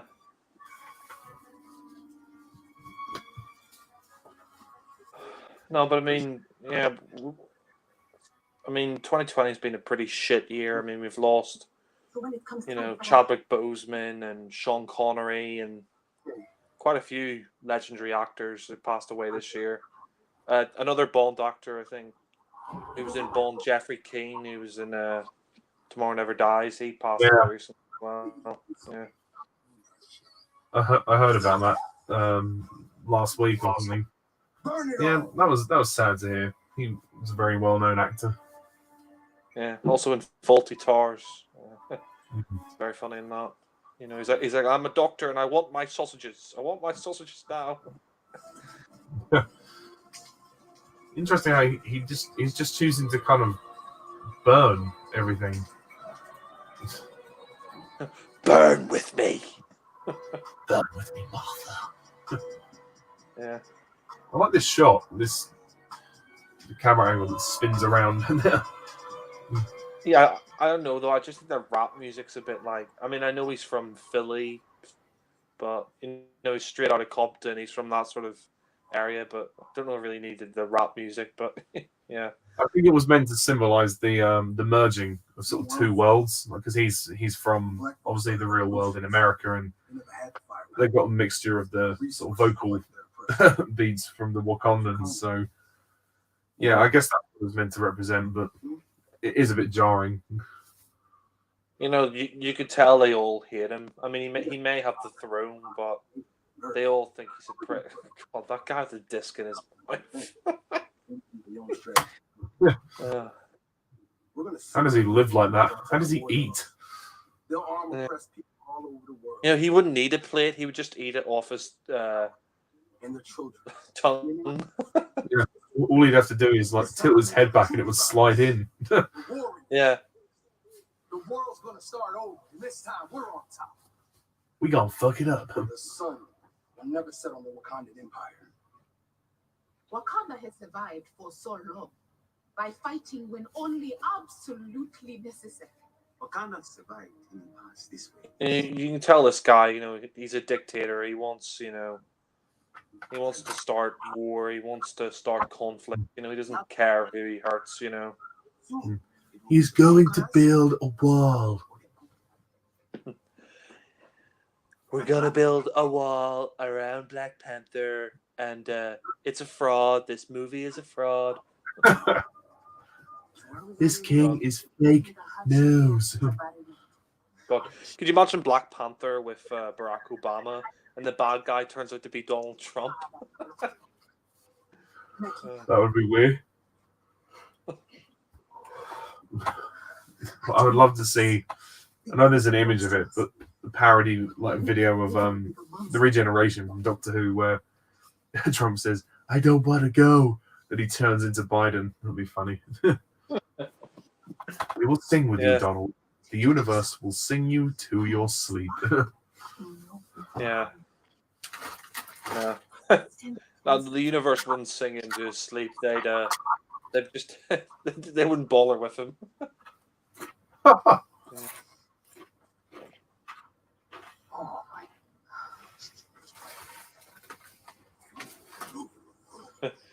Change, my dear, and it seems not a moment too soon. It's about bloody time, I'd say. Can you imagine a twin dilemma with Donald? He'd be like strangling Melania in the TARDIS. You know. Well, thank God he's going to be out soon. No, he won a second term. It's all fraud. He's never going to concede. Yeah, that's Trump for you. He called them the lamestream media. Oh, God. My son was married in ritual. No, that's Angela Bassett. Yeah, Yes. Is it? Oh. apparently. I think it is actually. Yeah, Angela Bassett, who plays the mum. What else she been in? Can't remember off the top of my head.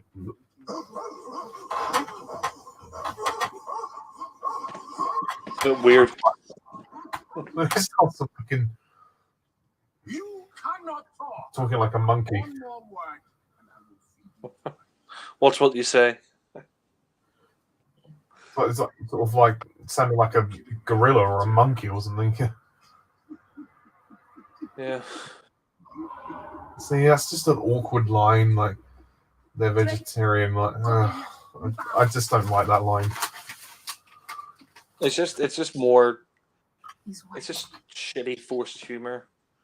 Sadly, but there you go. Yeah, that's the only thing that stops it from being perfect for me.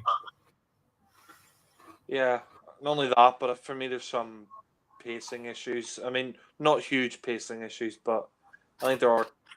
I think maybe it could have been shortened a little bit, but still a good film. Very good film, but yeah. Yeah, I definitely agree there.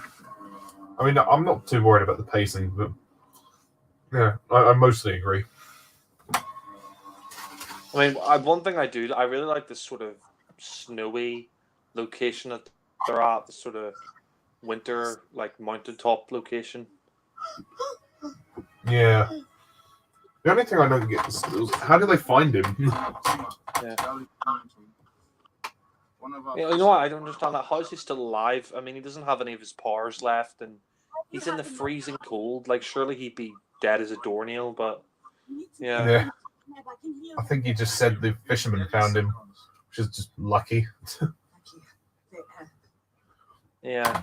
But I just don't understand how he's survived such a huge fall, and he's in the freezing cold with like no clothes on. Like, surely he'd have patched his death of pneumonia and death. But yeah. Yeah. This is a bit of a plot convenience, you know. They have this thing to bring him back to life, but yeah. Yeah, sort of magic medicine. Yeah. Bit of a Deus Ex Machina moment, but yeah. Oh no, it's the potion that gives him his powers back. Oh, it's the which is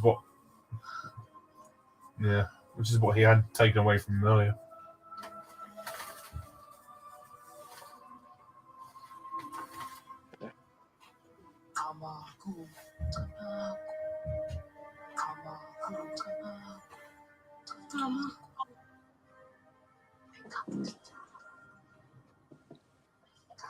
Oh. He's I will say alive. that this is a bit of an obvious green screen scene. Yeah. You know the way you were saying this reminds me a bit of a Lion King. It kind of reminds me a bit like when Simba's talking to Mufasa or whatever, you know. Yeah. Yeah. In the field, yeah. Yeah.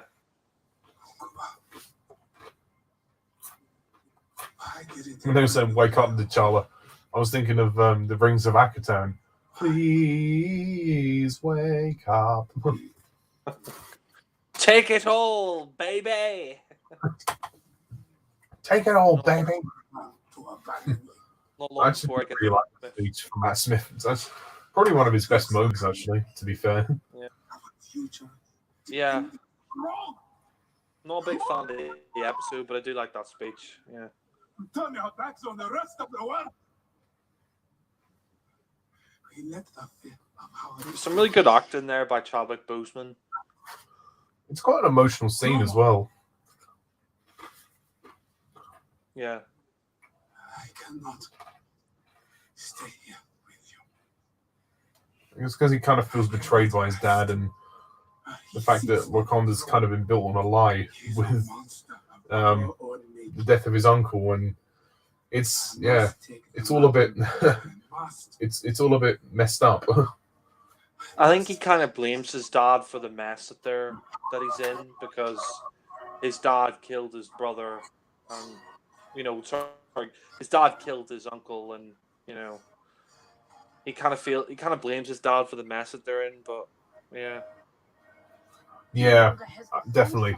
And obviously, he was grieving for his father when he died in Civil War, but now it's all kind of he's put things in perspective. His unit is to work with the CIA. Yeah. I think we're getting near the end now, anyway. He got control of the government, the military. And that is one thing I will say. I mean, I think the pacing's pretty good for the most part, but there are a few talky scenes that they could have cut out. But yeah. With that, he looks a bit like a Jedi. Obi-Wan Kenobi, yeah.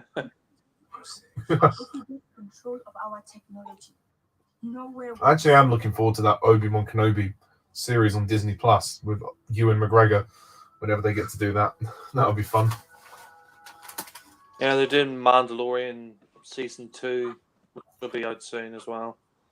Oh, it's already out. Actually, I've been watching it. They put an episode out every Friday, and I've watched the first 3 so far. It's good, actually. And when he fights for the fate of Wakanda. Yeah, I mean, you're not the biggest fan of it anyway. I mean, I think you said, I remember your reviews. You thought it was good, but not like amazing. Yeah.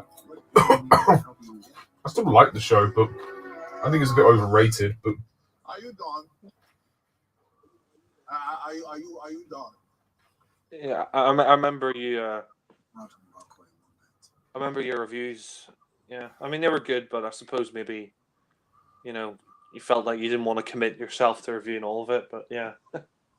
Yeah, it wasn't so much that. It's just that when I was doing them, I felt like I didn't have a lot to say, and I just thought, well, this is a bit pointless. I decided not to bother in the end, but I'm still watching the show, and I enjoy it. It's good fun. But yeah, I'll see where the second season goes. But one show I really am enjoying is the Dark Materials show, which is on BBC. I really loved the first series of that, and I'm watching the second series at the moment. Yeah, I haven't watched it. It's pretty good, actually. It's interesting concepts. What's it about? It's kind of hard to explain. I'll go through it another time when we're not on a live commentary.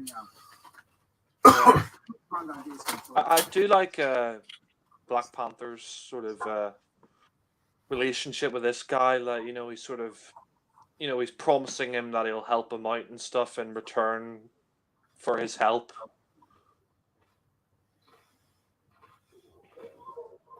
Yeah, they do become good friends in the end, which is good. And actually, that guy turns up in Avengers, I believe, and helps them in the big fight against Thanos. Yeah.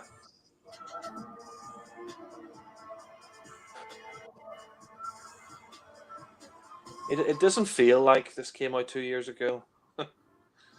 Yeah, it doesn't feel that long ago. It's just so strange. They were showing Black Panther again in the cinema a few months ago. My brother wanted to see it, and they were showing it again. But yeah, I didn't watch it. But yeah, they were showing it in the cinema again. But I was tempted to go back and see it, but then I thought, well, I've got it on streaming, so I'll just save myself some money, and I couldn't really afford to go and see it at the time, so I thought, fuck it, I'll just watch it again on streaming. And so what I did with my friend over a call. We both watched it, obviously on our separate TVs, but yeah. No, it's kind of a shame the cinemas are closed again. Like, we're both still in lockdown, and cinemas where I am supposed to open up at the end of November, but yeah. I mean, one thing I will say, I do really like this scene where you see Black Panther come from the wreckage, and he wants to fight. Yeah. He says, "What's up?" I am not dead. All that challenge shit is over with. I'm the king now.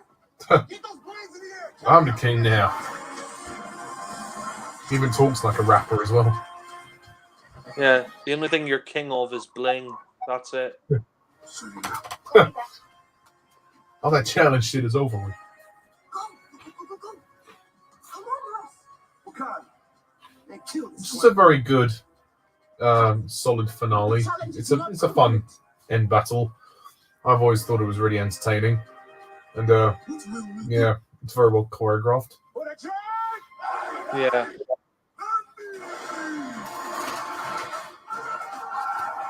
But for me, the most impressive thing about this movie is the world building. Honestly, it's the story is good, but the world building for me is what makes it interesting. I love the world of Wakanda and how these people live, and the character of T'Challa.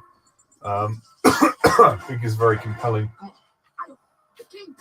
Yeah, I mean, I think I agree with you. I think what makes the movie very good for me is it's more the visuals. I mean, the story itself is kind of, we've sort of seen that a million times before. Like, this guy takes a throne, and the hero comes back to reclaim the throne. It's not that inventive in terms of the story, but I think it's really the visuals, like the visual look of it and of Wakanda and all that sort of make it, stand out from the other MCU films. And yeah, so the conflict with the Black Panther and Killmonger, but yeah. Yeah, you do grow to like the people of Wakanda.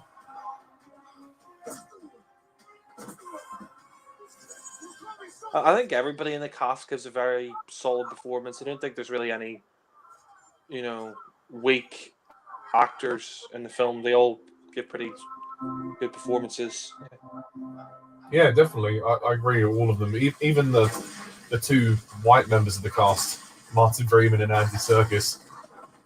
Kind of funny that these rhinos sort of come out of nowhere with the armor on them. Yeah, they do come out of nowhere, but whatever. It's it's Wakanda, isn't it? Yeah. Nakia and I will get control of the royal telemetries. So what do I do? You have to fly. I mean, even though it won't be the same without Chadwick Boseman, it will be nice to go back to Wakanda for Black Panther 2. Mm. Nakia, take it. Yeah, Not at all. I really do want to see more of the world of Wakanda, but obviously with Chadwick Boseman's passing, it's going to be really different. Yeah.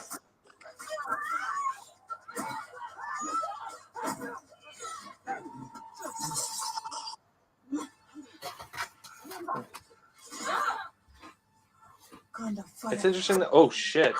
Oh, this guy's a prick. Yeah. He's worse than a prick. He's a murdering scumbag. Is it any wonder that nobody likes him? Yeah. I mean, I think the difference between him, Killmonger, and Black Panther is Black Panther uses his power as the king of Wakanda for good, and he uses it, for his own sort of selfish reasons.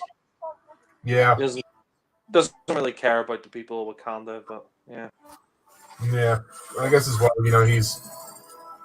he's angry about, I guess in a way it's sort of revenge because his dad was killed by someone from Wakanda, so yeah. I guess there's an element of that. One thing I will say, I mean, I think Martin Freeman's really good in this film, but I don't really see the point of his character that much. He hasn't really done much in the story, but he's good in the film. Yeah, I don't think he needed to come to Wakanda, but to have him in the interrogation room earlier was fine. We'll get the necklace.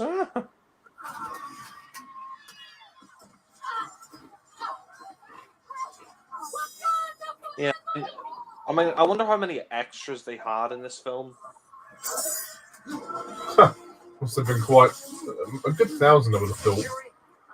Funny, those spinning discs that she throws, they remind me of Tron, from Tron Legacy. Yeah, I heard they might be doing a third Tron film. Apparently they are. It's confirmed, but I don't know when they're going to do it. Yeah, I'm surprised they are, because like when did Tron Legacy come in, like 2010? Yeah. Yeah.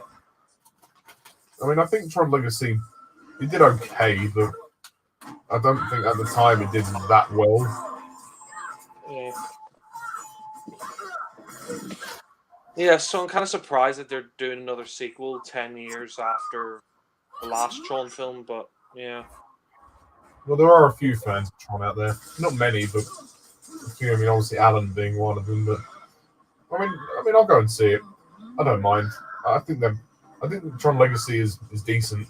I'm not keen on the first one that much, but yeah. The first one's dated now, anyway. Yeah. Jeff Bridges is in the first one. And the second one. He's in both, actually.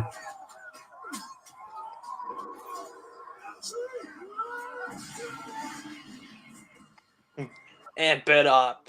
Action man. Action man. Amp it up. Nice. I mean, it just goes to show how much of a cold-hearted prick Killmonger is. He was just going to kill that young girl without any hesitation until Black Panther stopped him. Yeah, the young girl who actually is also his cousin, who's T'Challa's sister. Yeah. I mean, this fight is good, but there's a bit more CGI in this than practical effects.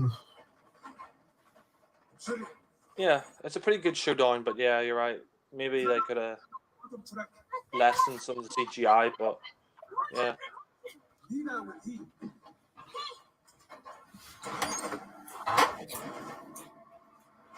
I mean, one thing I would like to see is like maybe a British superhero in the MCU. I mean, we've got what's his name, played by Paul Bettany. I mean, he's not really a superhero. He's just sort of yeah. Supercomputer, Vision. Yeah. Yeah, I think it'd be nice if we had a British superhero. But, yeah. I don't think there is a British superhero, is there? I mean, not that I can think of. Well, there's Captain Britain, but I don't know if they use him. Never heard of him. He's an MCU character, but yeah. Are you alright? I'm okay. You? Yes. Let's go.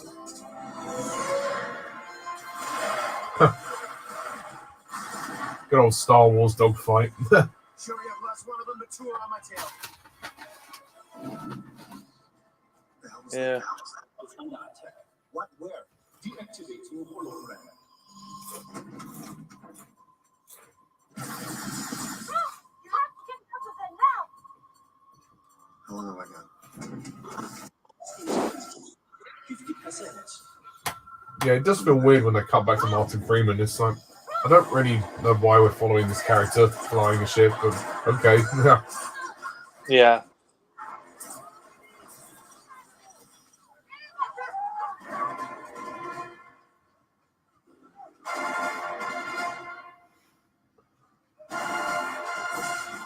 Surrender now! You have 3 seconds to lay down your weapon.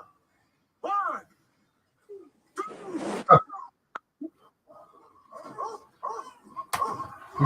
The gorillas come back. Witness the might of the Jabari. First time. Yeah, the action here is very well done. I mean, I applaud actually any director who can create a great final battle scene because it must take hours and months and months of planning. Yeah. Oh shit. Yeah, I mean, looking at this auction here, like maybe could have sort of lessened some of the CGI there because it's kind of obvious it's CGI, but yeah. Yeah. It's not too bad. I mean, it's convincing enough that yes, you could. It is slightly more obvious than some of the other CGI shots. Yeah.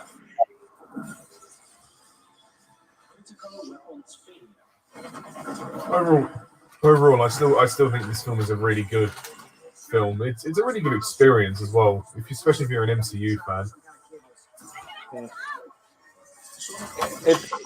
It's a fun film, I think. Very entertaining.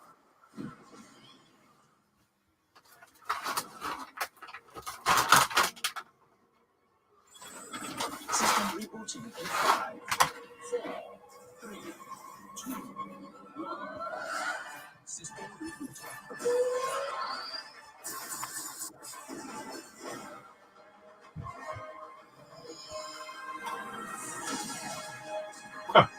Nice. Yes! We did it! Great! Now get out of it! You know what made this film even better? Nuclear Man. Oh God, and his fucking fingernails. Destroy Black Panther now. I've always thought this shot was weird. I Oh, just don't think that's funny. why does it lick her? I know it's meant to be a sign of affection, but it's not a dog. It's a fucking rhino, you know. Not only that, it's not. It's supposed to be funny, but it's not that funny. Yeah, just some awkward humor stops this movie from being amazing. Yeah.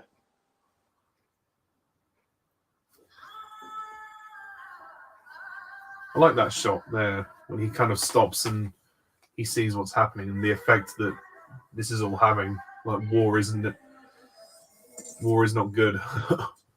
Yeah.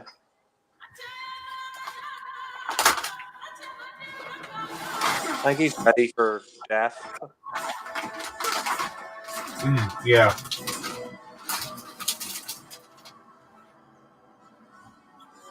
Oh.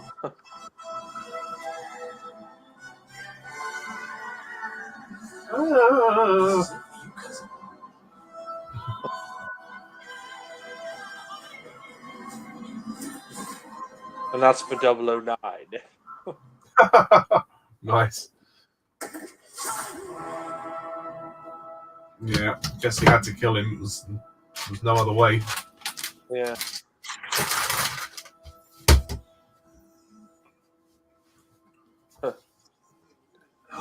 Can you imagine you just said, sorry, my hand just slipped? Yeah.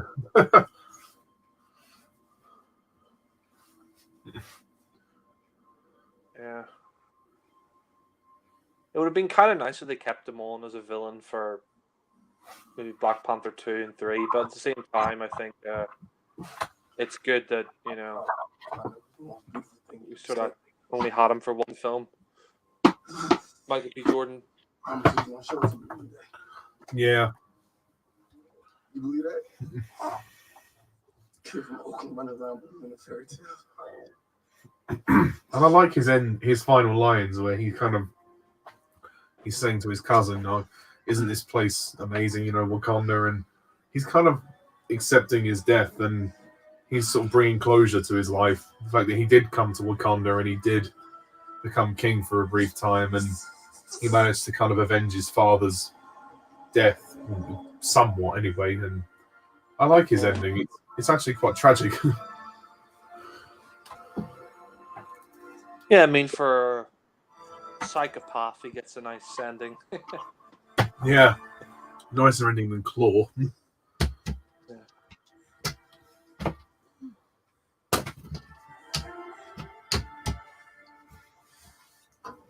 beautiful.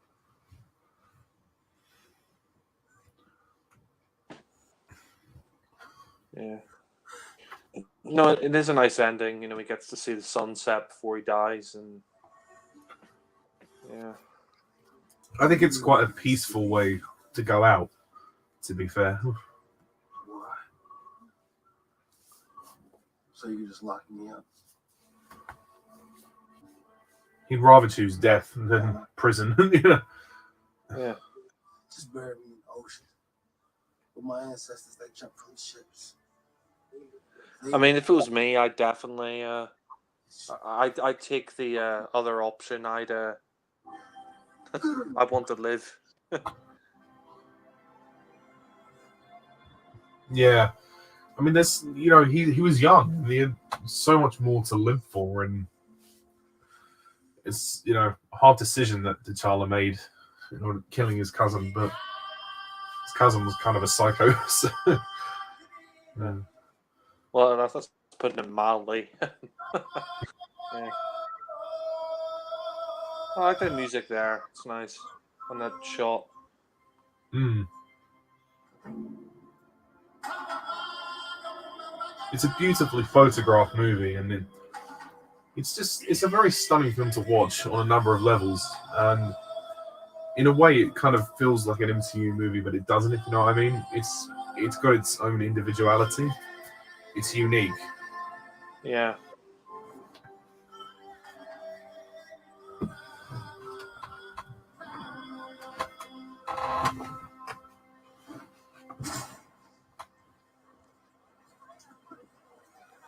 Life goes on.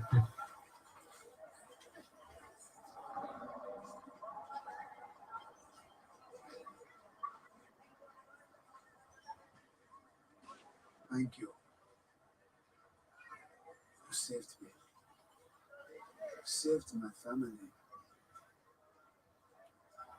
Our nation. Well, this is a nice final scene between them. Yeah, I mean, they've kind of been sort of on and off, haven't they, for most of the film? Yeah. Oh, I mean, Lupita Nyong'o, I mean, I wouldn't say no to her. kissy. Stay. I think I know. I can't wait for the second film, Black Panther versus Pink Panther. Yeah. Ooh. They're gonna get it on.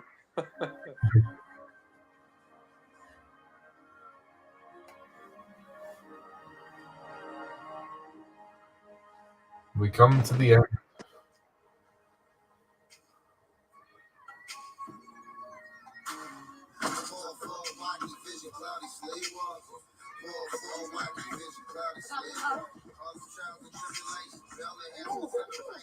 Oh, ooh. I think this scene is. Who directed this film? Ryan Coogler, I believe. Oh yeah, that's it. Yeah, yeah, you're right about it being a bit sped up there. Yeah. This is where our father killed our uncle. Oh, charming. Yeah, Chadwick Boseman is pretty good at that African accent. I mean, yeah, I thought he was African as well. I didn't know he was American. Yeah, I mean, maybe he's got African heritage. I mean, I'm not sure about that, but he does the accent convincingly. Sorry, he did the accent convincingly. Yeah. It really is surreal to think that he's gone. I mean, 2 years after he made this film, that's just insane. Yeah. And the thing is, he just, he didn't look ill. There was no real, looking at this film and whatever, he just didn't look ill.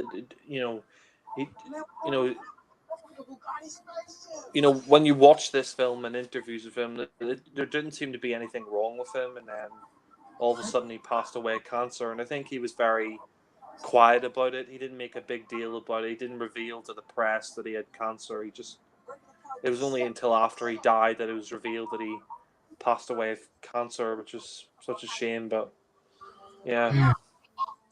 Yeah, because he masked it really well. I mean, he brought so much to the role as well. He was just fantastic in as Black Panther. And that's it. Well, that was very good. I really enjoyed that. One thing I like as well is that the final shot of the film is a shot of him as Black Panther, Chadwick Boseman. That's by the end of the film, but yeah. Yeah. So just to kind of round off, what are your overall thoughts on the movie? And obviously, if you want to say a few words about Chadwick Boseman, then please go ahead. Yeah, I mean, overall, I think Black Panther is a very good film. I think it's definitely one of the best MCU movies. I do think it is slightly overrated, though. I don't think it deserved to be nominated for Best Picture. I mean, it kind of annoys me that Dark Knight didn't get nominated for Best Picture, but this film did, and Infinity War and Endgame didn't get a nomination either. And I don't really think it deserved some of the Oscars that it won, but it is a very good film. I think Chadwick Boseman gave a very good performance as Black Panther, the King of Wakanda, and visually I think the film's very well directed. You've got some really nice colors in there, and I like the sets and costumes. I think they're very good. I think the story overall is pretty good as well. I mean, it's not the most original story ever, but I like the whole story of Killmonger. His father was killed, and he comes to reclaim the throne. And there's some good tension there. And I think Michael B. Jordan's very good as Killmonger. I think the supporting cast is also very good. Martin Freeman, he's pretty good, and Andy Serkis and Lupita Nyong'o and all that. They all give very, very solid performances, and there's some pretty good action in there as well. I think the only criticisms I have of the film really is I do think maybe some of the pacing could have been a bit better. I think the pacing overall is pretty good, but I don't think it needed to be 2 hours and 14 minutes. You probably could have cut it down to 2 hours. There are some talky scenes in there, and some of the humor I think doesn't really land. Like there is some humor in there that kind of feels unnecessary, but I like the fact it takes itself more seriously. It's definitely one of the better MCU films. I put it in my top 10. I don't know if I put it in my top 5. I think I prefer Endgame, Infinity War, Civil War, and maybe the first Iron Man film, but it's definitely in the top 10 MCU films. And yeah, we've got a post-credit scene here, which is quite nice, where he's at the UN. But yeah, no, I think it's a very good film. I just personally don't think it's one of the best superhero films ever made. Yeah. But I know there's a lot of people who say it's one of the best superhero films ever made, and personally, I wouldn't put it in the very top tier. I prefer the Dark Knight trilogy and Sam Raimi Spider-Man trilogy, and I think I prefer the first 2 Superman films and maybe the Tim Burton Batman films. But it's still a very good film. It's still one of the best MCU films, but I just don't think it's a masterpiece like some people make out. But it is very good, and I think just to sort of close off, I think Chadwick Boseman. It's a real shame that he's no longer with us. He was very young when he passed away. He passed away about a month or 2 ago, and it still doesn't really make sense that he's no longer here. I mean, I haven't really seen any other films of him. Black Panther's the only real film I've seen that he's in, and Civil. Civil War, yeah. So I haven't seen much of his work, but judging from his performance in Black Panther and Civil War, I think he's a very good actor, and it's a shame that cancer took him away, and it's going to be very hard to replace him. I don't think, personally, if it was up to me, I would just end it after this film, but I suppose Marvel wants to continue on, but I think he was a great actor, and it's such a shame that he passed away at such a young age, and no one deserves to die at that young of an age. No one deserves to die like that so young, and he had a lot of talent, and just a shame that he's no longer here, and it's sort of unbelievable that he's gone, and it's been 2 years since this film came out. But yeah, I mean overall I think the film's very good, and like I said, I only have a couple of nitpicks. Some of the humor that doesn't land, and some of the pacing. But apart from that, I think it's a very solid film. Definitely in the top 10 best MCU films. So I'll probably close off by giving Black Panther a very solid 9 out of 10, and that's all I really have to say. And goodbye, Chadwick Boseman, and you did a great job. Thank you, Jack. Very lovely words about Chadwick Boseman as well. I think I'm slightly more generous to the movie than you are, but that's fine. I mean, each to their own. I was very surprised when I first saw Black Panther. It was a bit of a whirlwind, really, because actually the day I went to watch it, the release day, they started playing the movie, and then the projector stopped working, so they had to rewind it and start it again from the beginning. So I saw the first 5 minutes twice, which was weird. But no, I really love this movie. I think it's a really great, game-changing movie for Marvel. It was refreshing, to say the least. It was more serious, even though there was some awkward comedy in there, which is my main flaw with the movie. The awkward comedy just doesn't work. Other than Andy Serkis, he's kind of funny. The story is good. Again, it's nothing we haven't seen before, but the world building is what makes this movie really impactful for me. I really do appreciate the world of Wakanda and the design of it. I think the artistry is fantastic. The villain is also really good. Eric Killmonger, he's a very well fleshed out character, and you totally get his motivations and everything. And yeah, Chadwick Boseman, what can I say? It's a real shame he's no longer with us, but the man really gave a great performance in this as this character, as T'Challa. His accent was really good. His emotion was amazing. I didn't have too much to say about him for Civil War because he was only in it for a few minutes, but with this, he really proved that he was the right person to play this role. And I would have loved to have seen him go on to do more acting work, not just in Marvel, but in general. So I think his cancer robbed him of an acting career that never was, which is a real shame. It's a real shame.